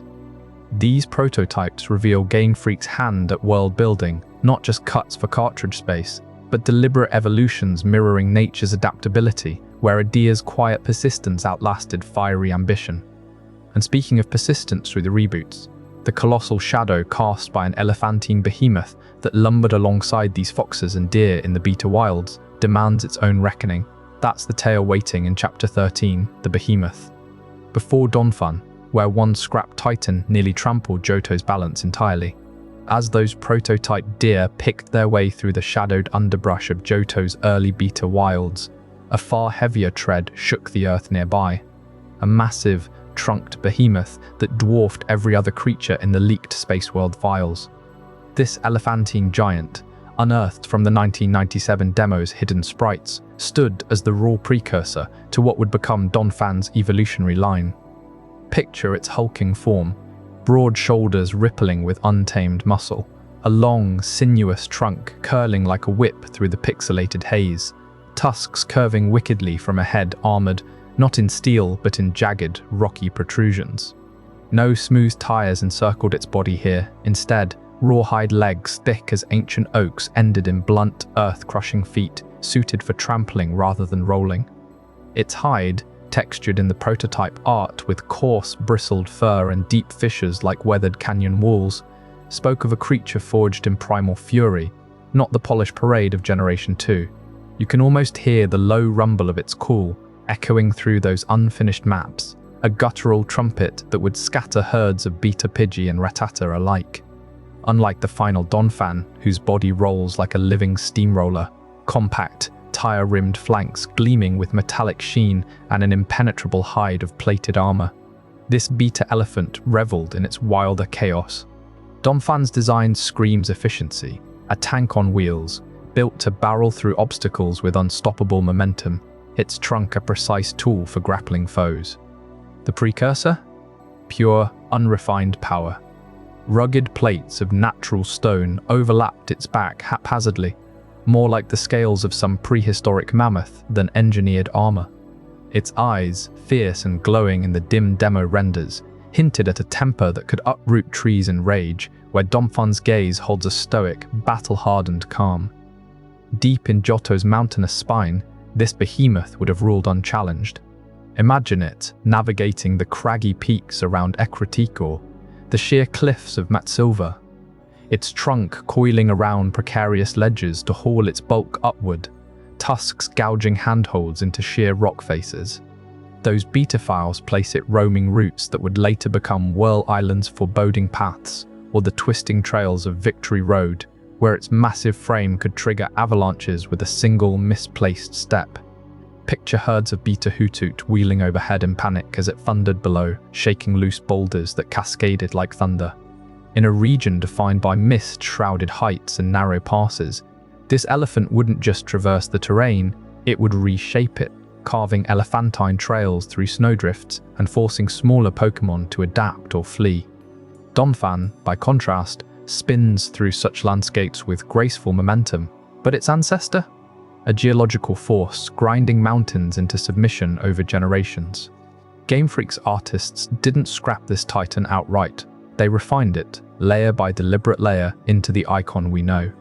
Early Korean index prototypes showed the trunk slimming, the body compressing as storage limits bit into the gold and silver cartridge.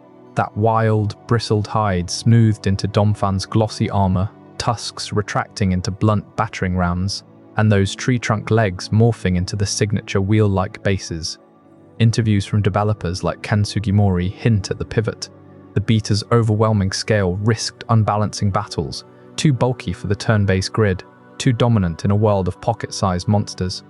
So they iterated, perhaps a dozen sketches deep, testing evolutions from Fanpai's playful roles to Donphan's full armored glory.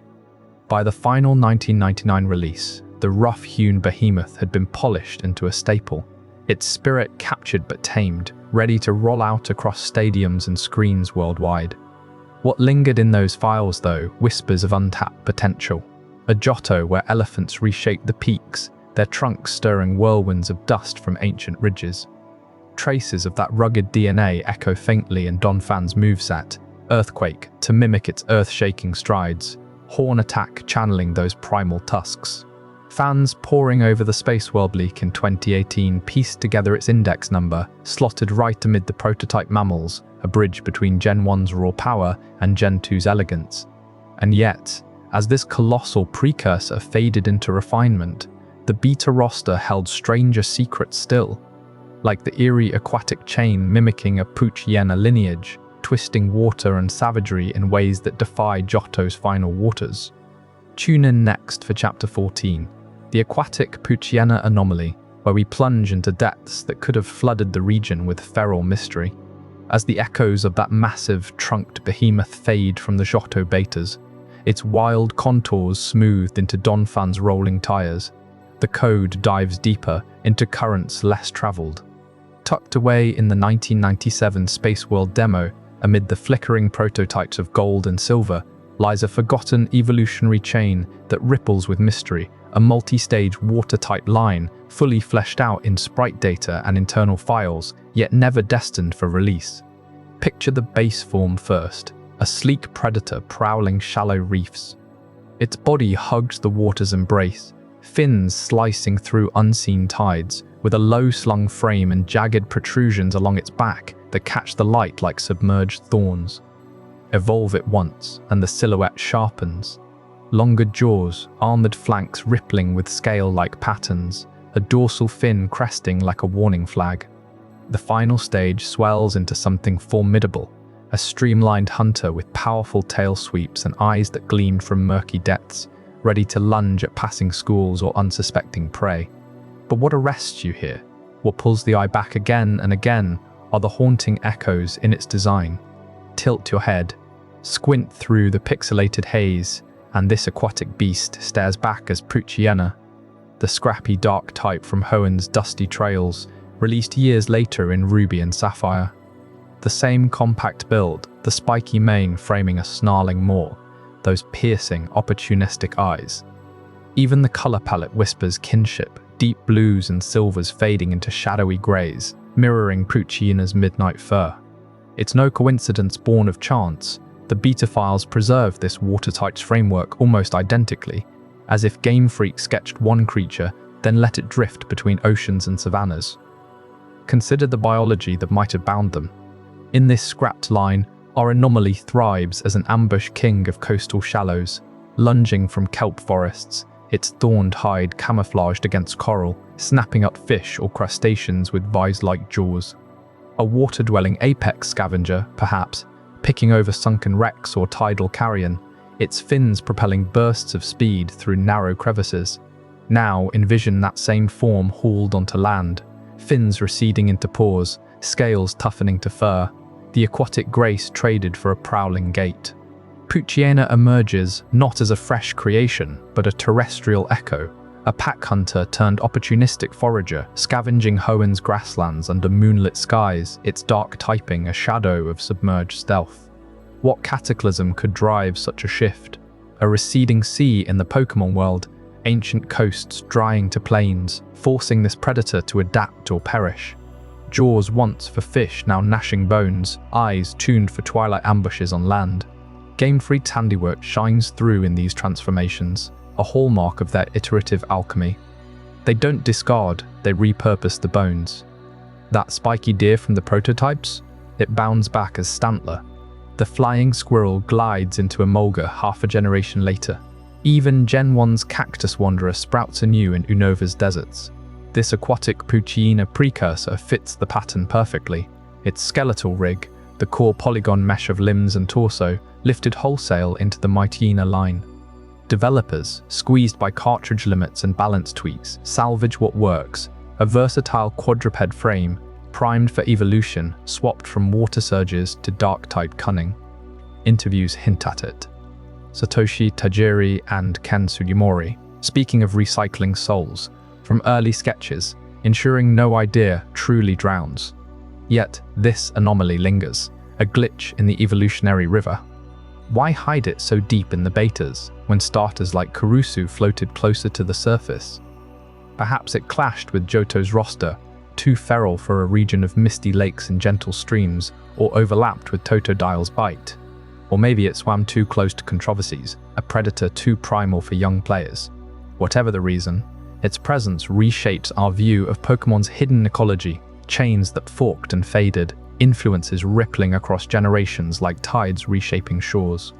And as these waters still, something sinuous stirs in the depths of those same files, uncoiling with legendary grace.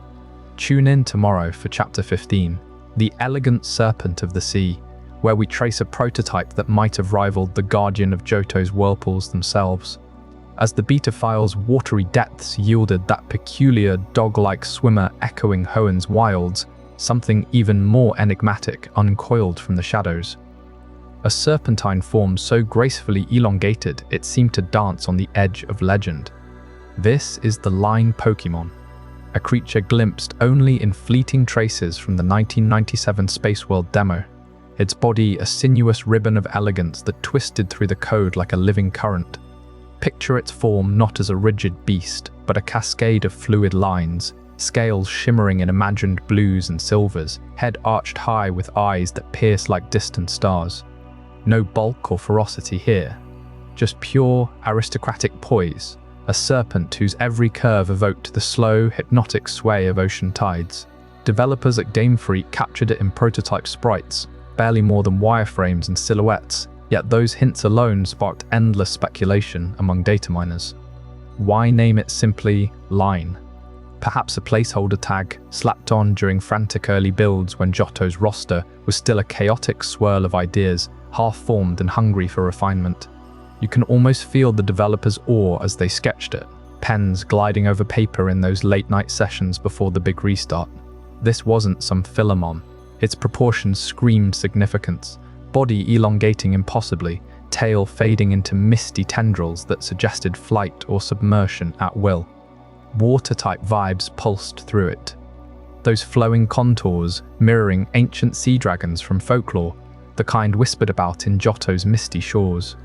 In the demo's hidden directories, it lurked alongside beasts like the trumped elephant in Firefox, but stood apart, too refined, too mythical for the everyday wilds. And here's where the theory takes hold, the one that grips the community like a vice. This elegant serpent was no ordinary cut. It was the original blueprint for a legendary guardian of the seas. Back in those pre-gold and silver days, Game Freak toyed with Shoto's divine trio. Ho-Oh's flames, Suicune's purity, and a third, oceanic force to balance the wings. Lugia emerged later, all psychic might and silver wings, but data miners point to the Line Pokémon's sprite timestamps, aligning eerily with early legendary slots in the Korean index prototypes. Its serpentine grace? A direct counterpoint to Lugia's bulkier dive bomber silhouette, as if the team prototyped fluidity before pivoting to raw power. Imagine the pitch meetings. We need a sea serpent to rival the skies. Sketches flew, but space constraints bit hard. Cartridges could only hold so much, and Gen 2's reboot after the initial flop demanded ruthless pruning. The Line Pokémon's removal wasn't whimsy. It cleared the path, allowing Lugia to crystallize as the diving behemoth, wings folding like a pelican's, psychic roars echoing through Whirl Islands. Without that serpent shadow, Lugia's lore might never have solidified.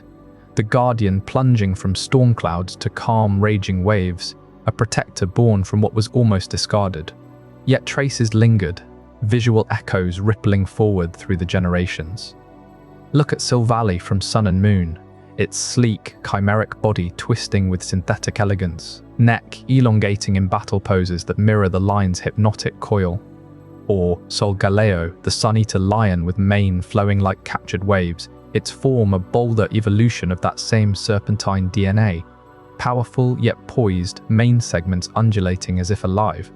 Game Freak's recycling habit shines here. They folded the serpent's essence into these Alalan titans, ensuring its legacy swam beneath the surface. Data miners have pored over the Spaceworld leak for years, frame by frame, uncovering how the line's color palette, those cool aquas fading to pearl whites, prefigured Lugia's own sheen. Fan recreations bring it to life in pixel art, animating its glide across digital oceans, body looping in endless, mesmerizing figure eights. What ecosystems might it have ruled? Schools of Krabby scattering before its approach, or alliances with the beta turtle, two ancients patrolling Johto's unseen reefs. Its absence reshakes Johto's balance too. Without the line, Lugia's emergence filled a void, tying into the anime's epic dives and game's tower trials. But whispers persist.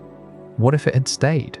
A slimmer, more elusive, legendary, evading capture with tidal illusions, evolutions branching into feathered or finned variants. The cut feels deliberate, a sacrifice for Lugia's iconic roar. These beta ghosts remind us how fragile creation is, one elegant line away from rewriting the Pokédex. And as we surface from these serpentine depths, prepare to step into the prototype nursery, where the earliest seeds of Johto's tiniest inhabitants waited in the code, begging the question, what fragile beginnings shaped the babies we know today? As the elegant coils of that serpentine line Pokémon faded from the beta screens, something far more tender began to emerge in the hidden files of Generation 2, a quiet revolution brewing in the shadows of Johto's development. Game Freak wasn't just crafting legends, they were laying the groundwork for the world's first true nursery, where Pokémon reproduction would finally mirror the cycles of nature itself. Deep within the 1997 Spaceworld demo and the Korean Index prototypes, developers pushed hard for baby Pokémon as a foundational mechanic. These weren't mere cosmetic additions. They were designed to anchor the entire ecosystem of Gold and Silver. Imagine the breeding centers of Johto humming with new life, where adult Pokémon wouldn't just produce eggs out of thin air, but viable offspring. Tiny, unevolved versions that demanded care, training, and evolution to thrive. This system tested the limits of cartridge space and player patience, forcing every encounter to feel biologically authentic, as if you'd stumbled into a living, breathing wild. The prototypes revealed this push in stark detail. Period 2C of the Korean Index, a frantic phase of roster filling, repurposed Generation 1, designs into pint-sized precursors. Take the early stand-ins for Pichu and Cleffa. These weren't polished final forms, but rough sketches plucked from older files to test the breeding engine. Sprites flickered on debug screens, a spike-eared electric mouselet, barely a spark in its cheeks, wobbling forth from an egg laid by a Pikachu pair. Beside it, a starry-eyed Clefairy juvenile, its pom-pom limp and undersized, curling up in the daycare's virtual grass. Developers ran cycle after cycle, tweaking hatch rates, growth curves, and inheritance mechanics, ensuring babies inherited moves and even natures from their parents. It was raw experimentation. Pichu's precursor zapped weakly at foes twice its size, while Cleffa's prototype hummed faint lullabies that barely soothed. These tests uncovered glitches, like overbreeding floods crashing the engine, but they solidified babies as the heartbeat of Johto's renewal. Yet amid these electric sparks and starry whimpers, one beta baby stood apart, a full 8 years ahead of its time, the prototype Mime Jr. Unearthed in the Spaceworld leaks, this minuscule mime clutched an oversized prop like a lifeline, its face a blank mask etched with premature psychic curiosity. No pompous Mr. Mime parent in sight yet, just a standalone infant, coded with barrier tricks that fizzled into harmless puffs. Concept art from the era shows it peeking from behind invisible walls, eyes wide with the wonder of a world it couldn't fully mimic. Game Freak had envisioned it as a Gen 2 staple, a nursery fixture teaching players the fragility of psychic lineage. Scrapped during the Great Redesign reboot, it slumbered in obscurity until 2006, when Mime Jr. finally bowed in Diamond and Pearl, its beta roots polished but unmistakable. That 8-year gap whispers of ambition deferred, developers holding on to the idea through reboots, cart limits, and shifting priorities. These infants weren't just code, they wove lore into the fabric of the Pokémon world, deepening its biological realism in ways that still echo today. Pichu's precursor, for instance, embodied the vulnerability of Thunder's heirs. Cheeks too small to store true voltage, forcing it to scamper and hide until maturity swelled its power. Clefairy's starry form hinted at celestial origins, a moon-birthed fledgling whose songs carried the faint pull of gravity, drawing it toward evolution's glow. Mime Jr.'s beta self added psychic mimicry as instinctual survival, a baby's clumsy copy of parental barriers shielding it from Johto's predators. Together, they transformed breeding from a grind into a narrative of nurture, eggs cracking under your watch, revealing lives that mirrored real animal young, helpless, hungry, evolving through bonds. Johto's meadows would have teemed with these nurseries, packs of Pichu precursors crackling in storms, Clefairy clusters glowing under starlit skies, Mime Jr., Troupies practicing pantomimes at forest edges. It grounded the mythos, making gods like the line Pokémon feel part of a vast generational web. This prototype nursery pulsed with potential, a mechanic that could have reshaped every player's journey through parenthood and perseverance. But as the babies took their first tottering steps in the code, a far more ferocious shadow loomed on the horizon, one that would rampage through the betas next, in Tyrannitar's early rampage. As the beta files cradled those fragile baby Pokémon like Mime Jr., testing the tender beginnings of new life in Johto's ecosystem, something far more primal stirred in the depths of the prototypes, a colossal shadow that predated even the polished roars of the final games. Back in 1997, long before Gold and Silver clawed their way to store shelves, a grainy sprite appeared on the cover of a Japanese gaming magazine, Gorochu comic. There it loomed, a hulking, jagged beast with a spiky crest, armored plates glinting under primitive pixelation, and eyes that burned like smoldering coals. This wasn't some fleeting doodle. It was Tyrannitar's earliest public incarnation, raw and unrefined, captured in a demo build shown at Spaceworld that year. Fans who pored over that cover felt an instinctive chill. Here was a monster born from the chaos of development, its form already hinting at the devastation it would unleash. That magazine's sprite, rough around the edges with gawky limbs and a less defined maw, stood in stark contrast to the Tyrannitar we know, the pseudo-legendary terror of Johto's peaks. The final version refined those crude lines into a symphony of destruction, thicker, more imposing plating that evokes ancient armor forged in volcanic fury, a tail like a wrecking ball, and claws capable of rending stone. Where the beta draft's pixels suggested a brute force still finding its shape, the released Tyrannitar embodies calculated apocalypse, rock and dark typing fused into a predator that quakes the earth with sandstream, shattering mountains in its wake.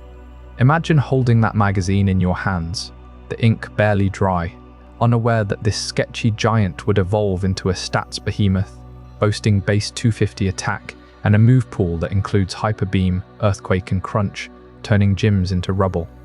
What makes this survival story even more gripping is how Tyrannitar endured Gold and Silver's infamous development reboot. Game Freak scrapped nearly everything from the initial 1996 prototypes. The Korean index files overflowed with deleted starters, ghosts and fillers, wiping the slate clean after months of turmoil. Dozens of Pokémon vanished into digital oblivion, their sprites reduced to ghosts and leaked ROMs. Yet Tyrannitar's core persisted, almost unscathed.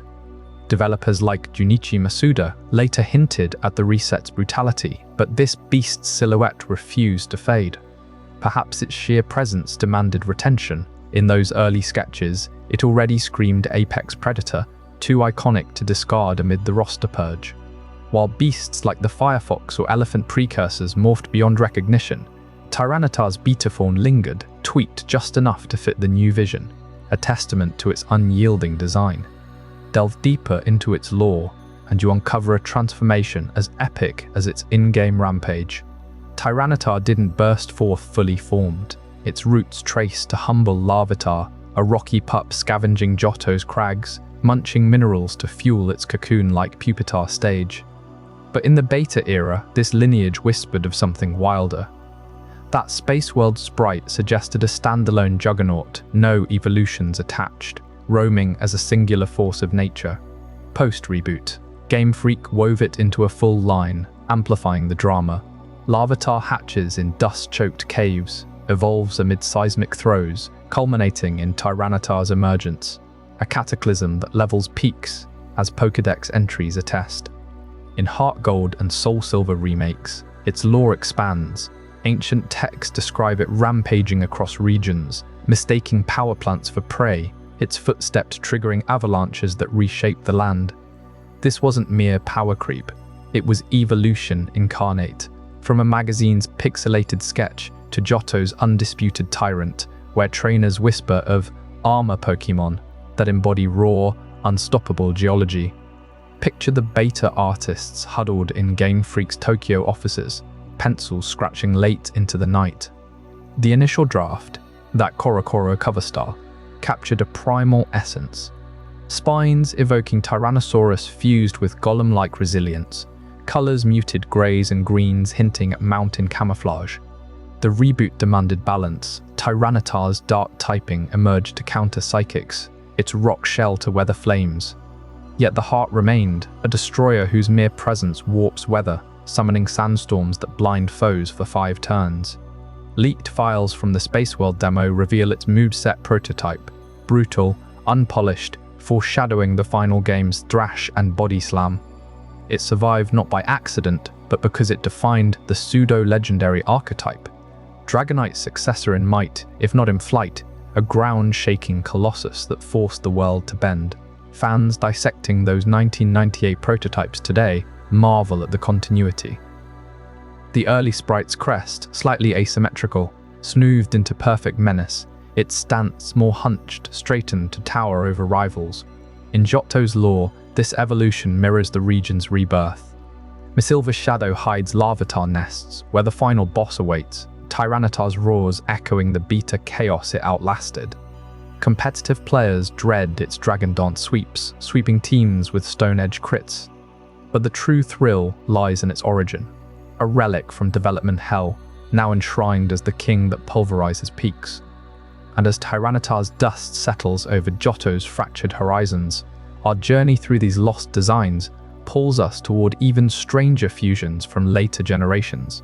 In Chapter 18, the Latias-Blaziken amalgamation will unravel a Gen 3 horror. A trainer fused to a winged warrior, limbs repurposed into legendaries that still haunt the skies. I hope you're as amazed by this as I am. If you want to stay updated on more content like this, make sure to subscribe and join our community of curious minds. Trust me, what's coming next will challenge everything you thought you knew. As Tyrannitar's hulking form solidified from those early magazine sketches into Johto's ultimate destroyer, Game Freak turned their gaze toward the sun-drenched islands of Hoenn, where their sketches began to fuse human ambition with monstrous power in ways that defied the Pokémon they knew. Deep in the concept archives for Ruby and Sapphire, unearthed through developer interviews and leaked art books, lies a creation that fans have immortalized as Latias-Blaziken. A chimeric marvel that started as one seamless entity, blending trainer and Pokémon into a single, war-ready silhouette. Original illustration: a daring trainer astride the back of a majestic bird-like beast, its body sleek and aerodynamic like a jet fighter carved from ruby-red feathers and sapphire-blue accents. The creature's torso sweeps upward in elegant curves, wings folded for speed rather than flight, evoking the thrill of a supersonic dive across Hoenn's vast skies. But what sets it apart are those lower limbs, massive, muscular legs ending in clawed feet, yet armed with what look like armored gauntlets or thrusters, poised for combat as if this wasn't just a mount, but a living weapon forged for aerial dogfights. You can almost feel the rush of wind through those feathers, hear the roar of engines hidden in its frame as the trainer grips a harness woven from the creature's own plumage, their postures locked in perfect synergy. This wasn't a mere ride. It was symbiosis, a Pokémon designed to carry its human partner into battle, blurring the boundary between capture and co-pilot. Yet, in a twist that reshaped Hoenn's legendaries forever, Game Freak executed a dramatic dissection on this unified form. The core body, the heart of Latias-Blaziken's avian grace and psychic prowess, split into twins, birthing the Eon Pokémon, Latias and Latios. Latias, the gentle crimson guardian with her shimmering red hide and empathetic aura, inherited the softer contours, her jet-like speed now a tool for protection, cloaking allies in refracted light. Latios, her bolder blue counterpart, took the fiercer edges, his meteoric stream attack channeling that original thruster fury into beams of raw psychic energy. These siblings roam Johto's skies as elusive spectres, forever linked by their shared origin, their designs echoing the fused torso's duality. Male and female, aggression and affection, bound by the latent power of flight that Latias-Blaziken embodied whole. Developers later confirmed in art commentaries that this bifurcation allowed for deeper lore, a legendary pair protecting the region rather than a singular rider beast dominating it. But the transformation didn't stop at the body. Those combative limbs, the kicking powerhouse legs that screamed martial artist, found new life in an entirely different evolutionary path.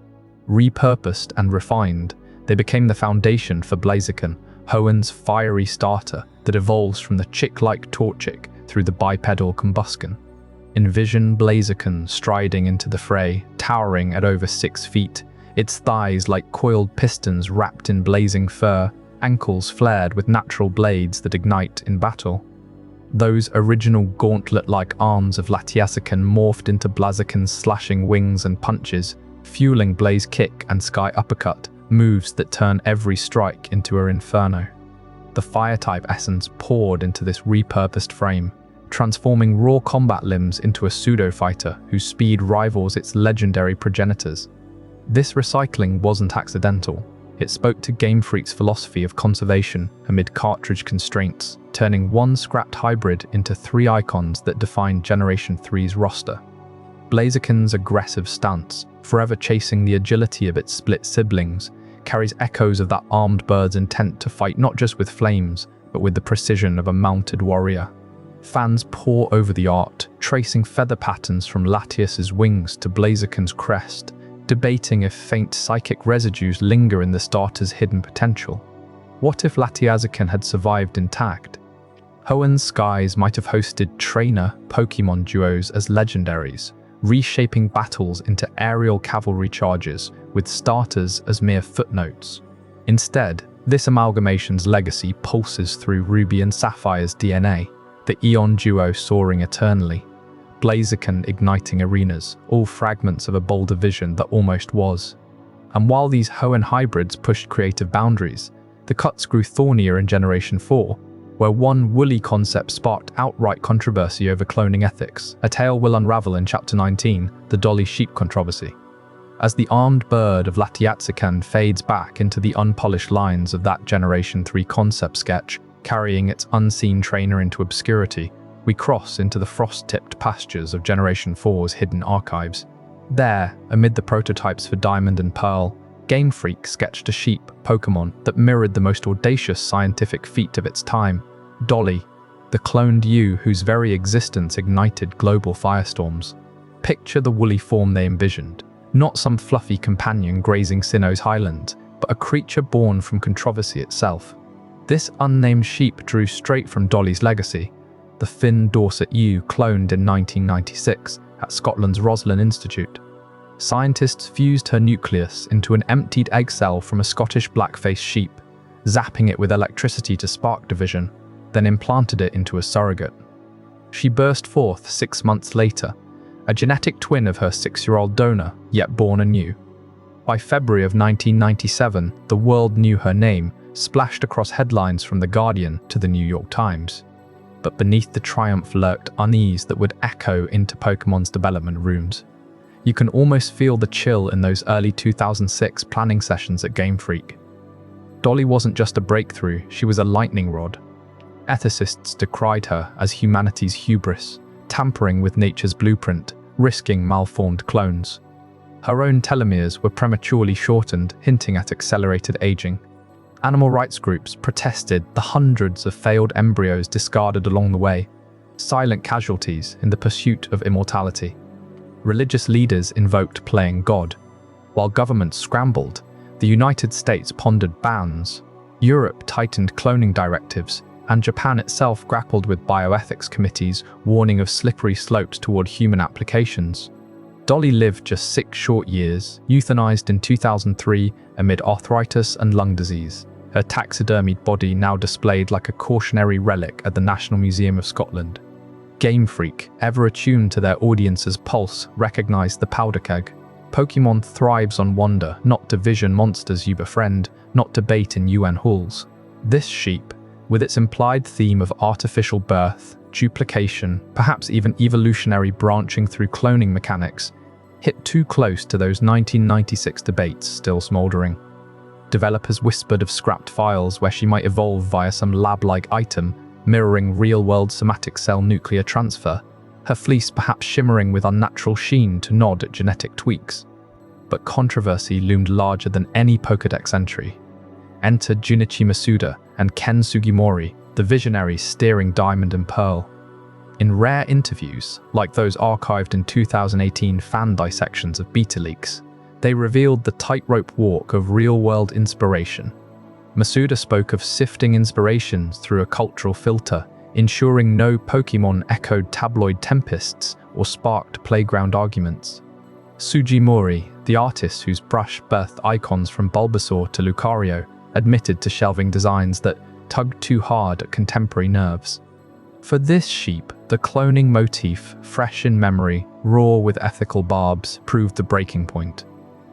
"We aim for escapism," Masuda once implied in broader reflections on cuts, not mirrors to society's fractures. Sugimori's sketches, leaked in fragments from internal art books, show a blocky, endearing lamb with subtle twin motifs, eyes wide as if questioning its own origins, but they vanished from final rosters, deemed too provocative for a game aimed at kids navigating their first ethical quandaries. Yet, traces linger, folded quietly into the electric folds of the Marip line.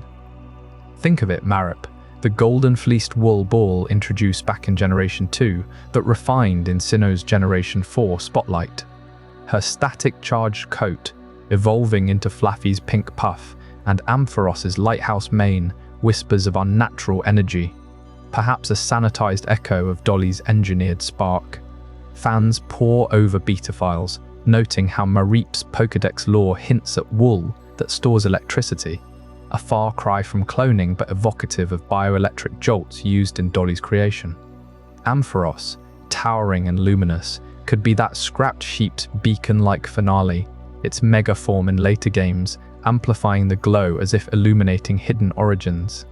Did Game Freak recycle the silhouette, softening the controversy into harmless sparks?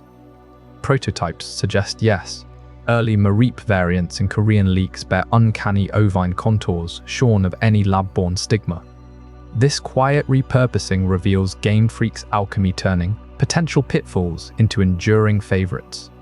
The Dolly-inspired sheep never grazed Sinnoh's roots, but her shadow electrifies the fields where Marip naps under starry skies.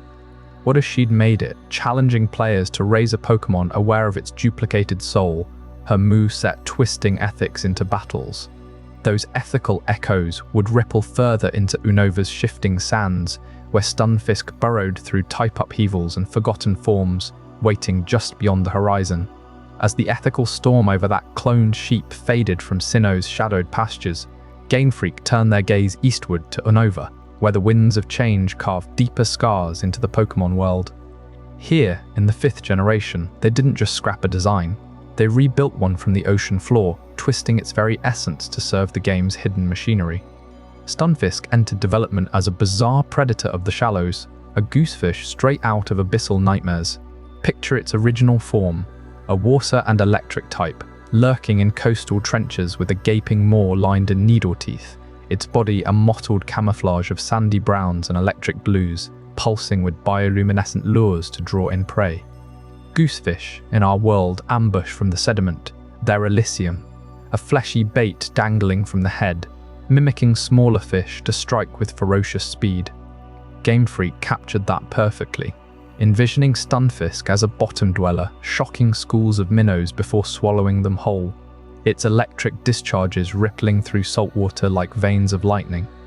Developer interviews from around Black and White's launch hint at this aquatic origin, with early concept sketches leaked in fan dissections showing a more elongated, finned silhouette, fins crackling with static as it propelled through murky bays. It fit Unova's lore seamlessly then, a guardian of the region's tidal flats, where rivers met the sea in frothy clashes, electrocuting intruders who dared disturb the silt. Trainers might have fished it from Route 4's surf, its lure glowing faintly under moonlight, a deceptive beauty hiding jaws that could clamp shut in an instant. But balance demanded sacrifice. Generation 5's type chart was a battlefield. Electric types vulnerable to ground moves that swept through without mercy, leaving gaps in team compositions. Water? Electric Stunfisk? Too redundant, overlapping with the likes of Lantern or Chinchou's line, both deep-sea zappers already patrolling similar waters. Game Freak needed a ground-electric hybrid, a type combo absent since the series began, perfect for ambushing flyers and steals while shrugging off electric assaults. Enter the overhaul. They flattened the goosefish into a flounder, trading ocean depths for muddy shallows and arid dunes. The transformation was ruthless, gone were the sweeping fins and deep-sea lure. In their place, a pancake flat body with eyes perched asymmetrically on top, like a forgotten prototype washed ashore. Its mouth stretched wide, now a trapdoor in the sand, waiting to flip upright and unleash thunderbolts from pores along its underbelly. Ground typing seeped in through sandy camouflage and burrowing habits, letting it dive into desert resorts' shifting dunes or Undella Bay's tidal mudflats, electrifying foes who stepped unwitting onto its back. This re-engineering rippled through Onova's ecosystems like a seismic aftershock. Imagine the coastal lore rewritten. Once a pure marine menace, Stunfisk now straddles worlds, its flounder form thriving where waves kiss the shore, burrowing into silt-choked marshes that fringe Route 13's drifting sands. Unova's muddy coasts, alive with the slurp of tides pulling at clay, became its domain. Not as an oceanic hunter, but a terrestrial trapper, zapping wingull flocks mid-flight or grounding swanner in electric mires. Fan theories posit entire food webs upended. Schools of basculin fleeing electrified reefs now contend with sand-sunk ambushes, while Drilber clans war over burrow territories invaded by these flattened interlopers. The shifting sands of Unova's desert resort tell the tale most vividly. Vast dunes that swallow footprints whole, whipped by winds into hypnotic waves. Stunfisk hides here now, its body indistinguishable from the ochre grit until it surges upward, discharging volts that scatter sandshrew and trapinch alike. This habitat pivot crafts a new mythos, a Pokémon born of compromise, embodying Unova's theme of reinvention, where industrial rails cut through ancient wilds, forcing nature to adapt or perish. Developers balanced the meta, but in doing so, they birthed a creature that whispers of lost oceans, its electric hum a faint echo of drowned currents beneath the dunes. Yet this flounder's debut masked deeper militaristic undercurrents in Onova's dragon lines, where treads and tanks clashed with serpentine fury. In the next chapter, the militarized dragon of Onova will excavate the scrapped origins of a beast that rolled off assembly lines before sprouting wings and fangs. What hidden war machine nearly redefined the region's skies? While Unova's designers were reshaping Stunfisk from a lurking goosefish into a deceptive flatfish, they were grappling with an even more ferocious concept elsewhere in the region's roster. The Hydreigon evolutionary line, Dino, Zweilous, and the brutal three-headed Hydreigon itself started life not as the savage, mythical beast we know, but as a rolling fortress of destruction, engineered with the cold precision of military hardware. Picture the earliest sketches from Generation 5's development rooms, leaked through developer interviews and archived prototypes. Dano, the blind, ravenous pup that kicks off the line, was always the aggressive brawler, gnawing through caves in the wilds of Unova. But as it evolved into Zweilous, the two-headed brute, Game Freak envisioned something heavier, more unstoppable. Internal art dumps reveals Wireless not slithering on stubby legs, but mounted on literal tank treads. Thick, segmented tracks wrapping around its lower body like armored belts, churning up earth as it barreled forward. Those treads weren't subtle flourishes, they were functional, evoking the growl of wartime machinery, with riveted plating along its necks and glowing red visors where eyes should pierce the dark. Hydreigon took this militarization to its apex. Early concepts show the final evolution as a hulking war machine, its central head armored like a tank turret, swiveling with hydraulic menace, while the two detached side heads functioned as remote drones, scouting ahead on extendable chains, or perhaps launching from bays in the beast's flanks. Tank treads dominated its base, propelling this 6-foot-plus monster across battlefields at speeds that defied its bulk, crushing boulders and rivals alike. The color palette screamed aggression.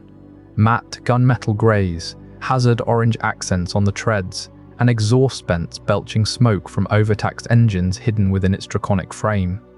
This wasn't just a Pokémon, it was a weaponized predator, born from Game Freak's flirtation with blending fantasy and modern warfare, perhaps inspired by the treaded destroyers of World War II documentaries or Cold War prototypes that developers might have studied.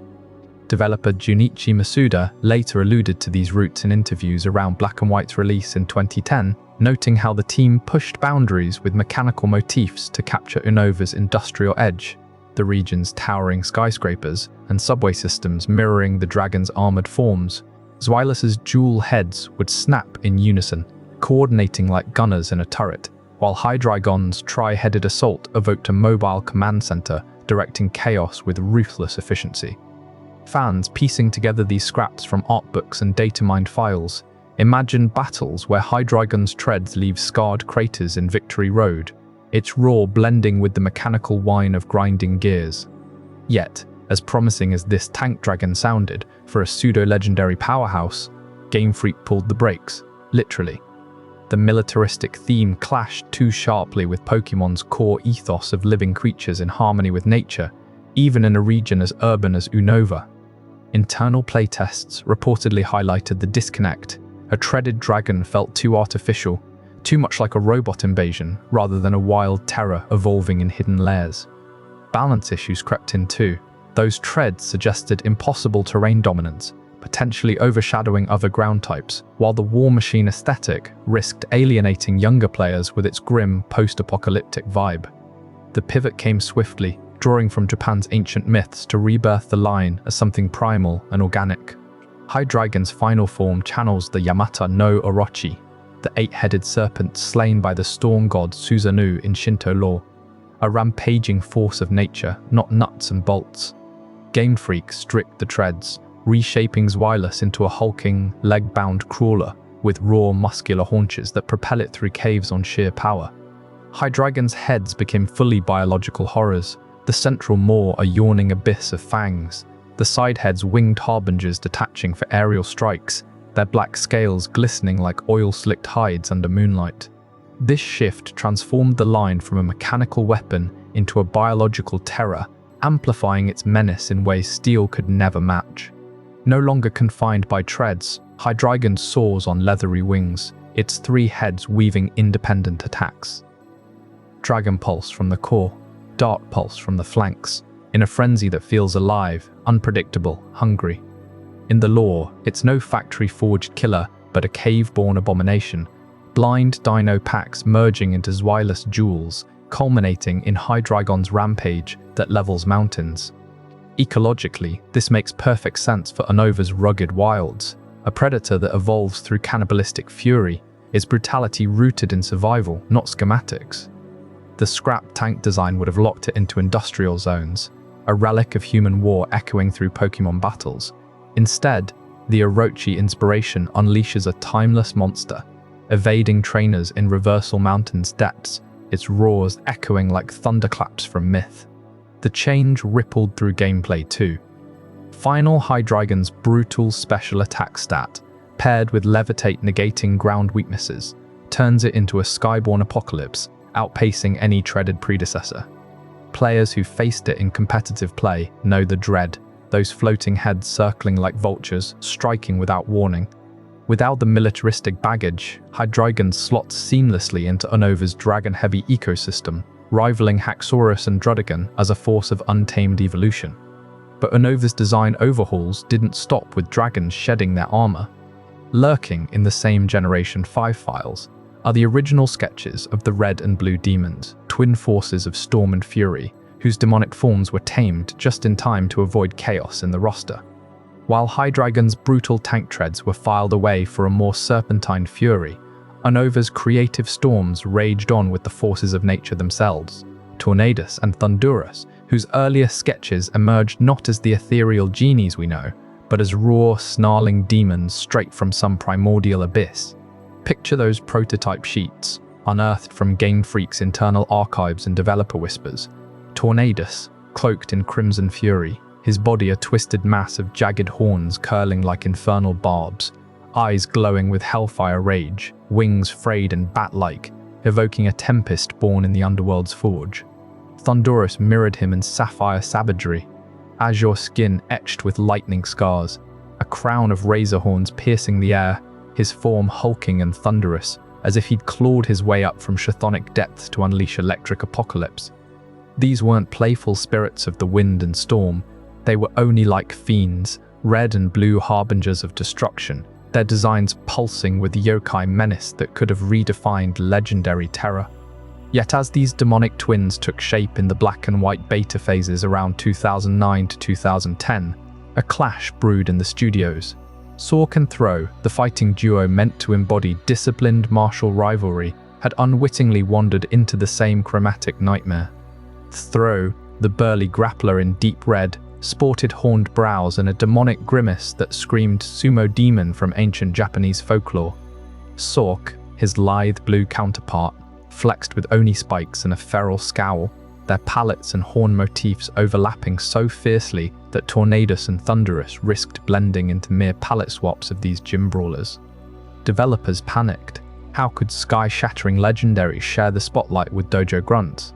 The red-blue demon aesthetic, once a bold stroke for elemental chaos, now threatened to muddle Unova's roster into visual monotony.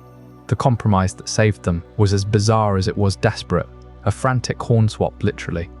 Those menacing crowns atop Tornadus and Thundurus, ripped off and reimagined as thick, expressive eyebrows arching over their now genie faces, softening the infernal glare into whimsical surprise. Tornadus shed his bat wings for flowing, cloud-like wisps. Thundurus traded jagged scars for sleek, electric auras. Colors mellowed from blood red and abyss blue to vibrant, otherworldly hues, their bodies elongating into lithe, floating forms that danced on storm currents rather than stomped through hellscapes. What began as underworld Oni, enforcing nature's wrath, morphed overnight into airborne kami, benevolent yet fierce guardians of wind and thunder, their Therian forms later nodding to those primal roots without fully unleashing the demons. This pivot rippled far beyond aesthetics, rewriting their very essence in Unova's lore. No longer dwellers of shadowy realms plotting cataclysms, they ascended as the forces of nature trio, alongside Landorus, toiling under the sky, God's decree, their avatars incarnating seasonal tempests to balance the world. Fans piecing together leaks from art books and Sugimori interviews still shiver at the what-ifs. Imagine Tornadus summoning crimson gales from volcanic pits, Thundurus cracking azure bolts from thunderous Hades, clashing eternally like rival yokai in a Pokémon mythos drenched in dark fantasy. Instead, that last-minute eyebrow alchemy birth icons of aerial majesty. Their abundant shrines slumber a far cry from demonic glares. The echoes of those scrapped horns linger in subtle ways. Therian form's aggressive stances hint at the beasts that almost were, a reminder of Game Freak's razor-edged decisions preserving Unova's harmony. But as we leave these tamed tempests behind, whispers from Kalos casualties and the flower rabbit draw us westward, where a floral-eared hopper met its untimely end amid Generation 6's ruthless cuts, its petals hiding secrets that could have bloomed into something wildly unforeseen. Those fierce demonic silhouettes of Tornadus and Thundurus may have bowed to the needs of Unova's balance, their horns reshaping into eyebrows to sidestep any clash with Sork and Throw. But as Generation 6 dawned in the sunlit boulevards of Kalos, the true heartaches of creation began to surface. Not in grand legendaries, but in the quiet, overlooked sketches that never saw the light of a Pokeball. Picture the Lumiose city skyline, inspired by the Eiffel Tower's glow, where every Pokémon design pulsed with French elegance and fairy tale whimsy. Yet beneath that polished surface, Game Freak's artists grappled with ideas too delicate, too experimental to survive the final cut. Enter the cutting room floor of Pokémon X and Y, a graveyard of concepts from 2013 that whisper of what Kalos could have bloomed into. At its center stands an unnamed rabbit, born from the pencil of Hironobu Yoshida, a designer whose touch brought life to so many Kalos natives. This rabbit wasn't just any beta sketch. It embodied the region's floral obsession, its nose blooming into a vibrant flower petal, soft pinks and yellows curling like a living bouquet. Imagine it hopping through the wildflower meadows of Route 4, that flower nose twitching to sniff out hidden berries, or perhaps releasing a pollen haze that lulled foes into sleepy submission. Yoshida crafted it with a playful bounce, ears floppy and expressive, body rounded like a plush toy from a Parisian patisserie. Whimsical didn't begin to cover it. This was a creature straight from a storybook where Spring Eternal met Pokémon Adventure, its design tying into Kalos' theme of beauty intertwined with battle. But fate had other plans. Fully scrapped before a single sprite pixel was committed, this flower-nosed rabbit vanished without a trace, no demo leaks or prototype files to mourn its passing. Why? In the rush to finalize the roster for the three-dimensional leap of X and Y, space was tight, and priorities shifted to stars like Greninja and Sylveon. Yoshida's rabbit, for all its charm, couldn't squeeze into the cartridge's limits, nor did it fit neatly into type charts dominated by the new fairy essence. Fans only glimpsed it years later through developer art books and interviews, a ghostly what-if that haunts Kalos completionists. What evolutions might it have sprouted? A thorned warrior form maybe, or a bouquet-crowned mega? Its absence leaves a petal-strewn void in the region's rodent lineup, right alongside the likes of Bunnelby and Diggersby, forever wondering if that flower nose could have scented out secrets in the Pokémon village. The casualties didn't stop at cuddly rabbits. Deeper in Kalos' scrapped archives lies a tragedy that still stings fans worldwide, the forsaken Mega Flygon. This wasn't some obscure beta, it was a highly anticipated evolution, whispered about in forums long before official reveals, a form that promised to elevate Flygon from underappreciated desert dragon to mega icon. Trapinch's line had clawed its way from Gen 3 sands, Vibrava's wings humming with psychic promise. Flygon itself a mystic guardian of dunes with its red-gemmed eyes and flowing mane. A mega evolution felt inevitable, especially as Kalos unveiled the mechanic's raw power, stones awakening hidden potentials across the decks. Artist Ken Sugimori himself tackled the design, pouring hours into sketches that bulked Flygon's frame, sharpened its claws into scimitars, and amplified those 3 pairs of wings into a sandstorm-shrouded tempest. Early concepts floated a more armored look, evoking an ancient dune worm with mega energy surging through veins like Hoenn's desert winds made manifest.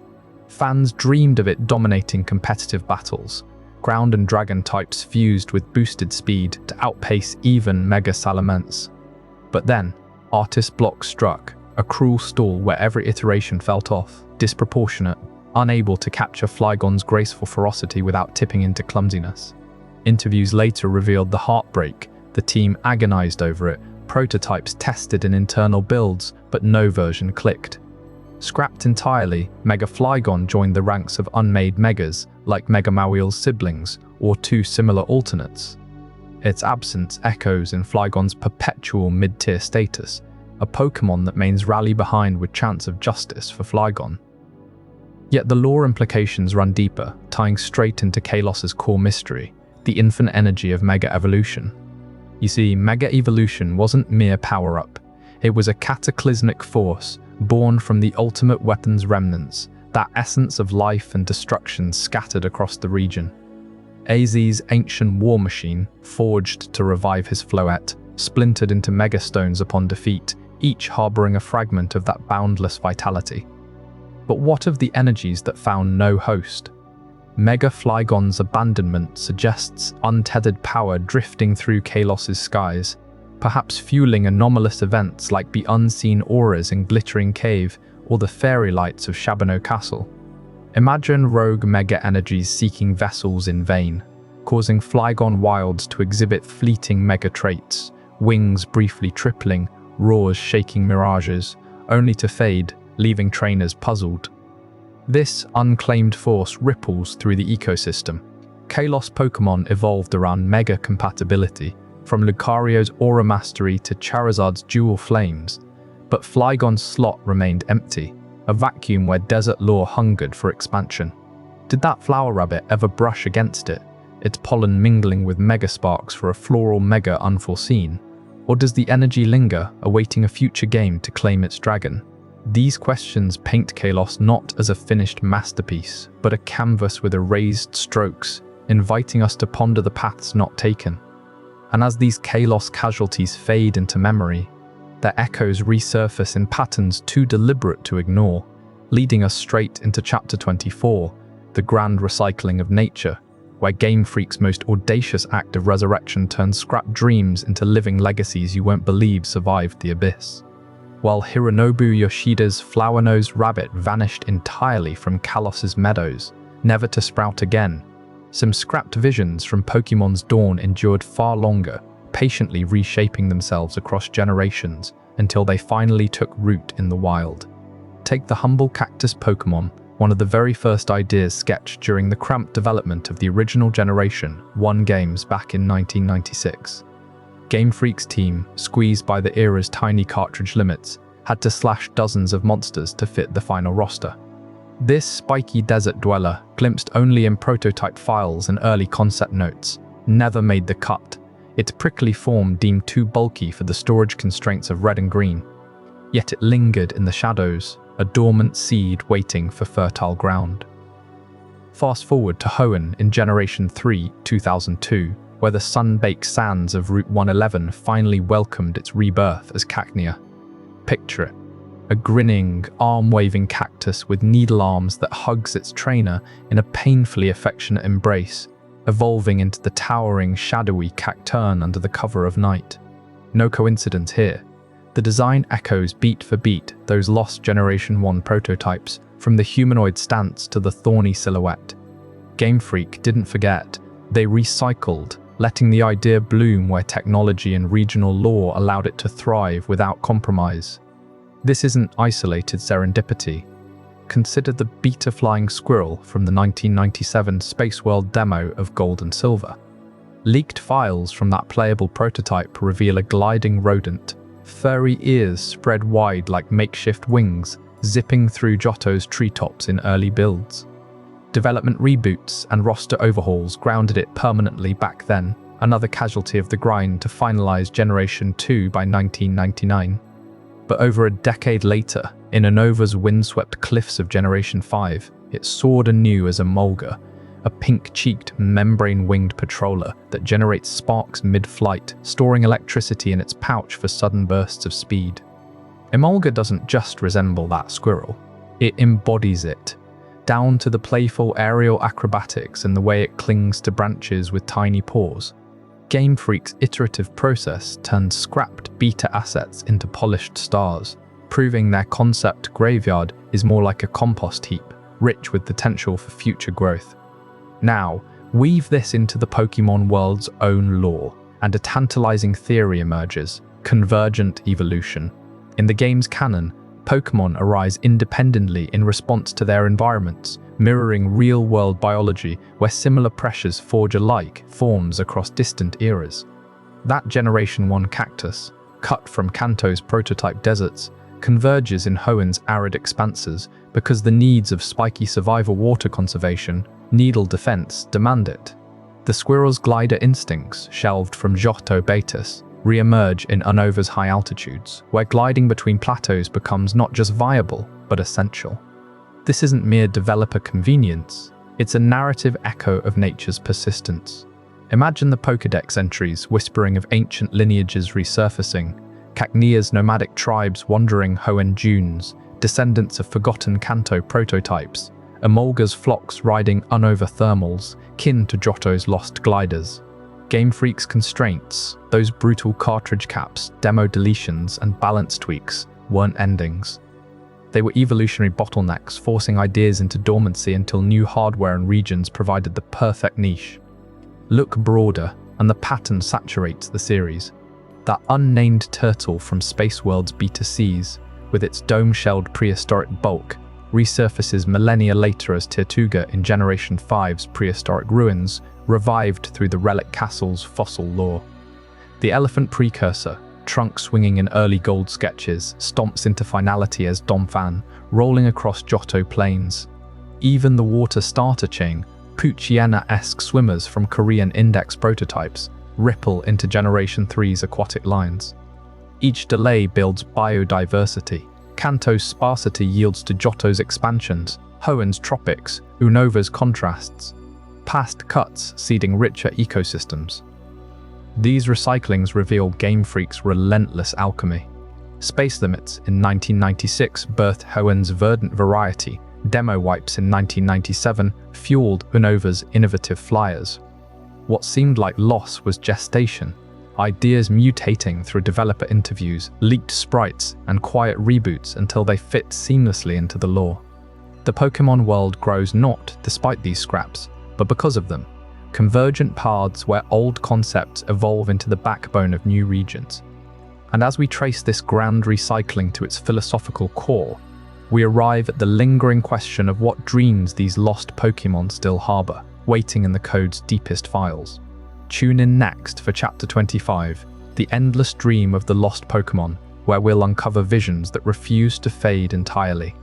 While Game Freak breathed new life into forgotten cacti and soaring squirrels, pulling them from the shadows into vibrant worlds years later, not every spark survived the journey.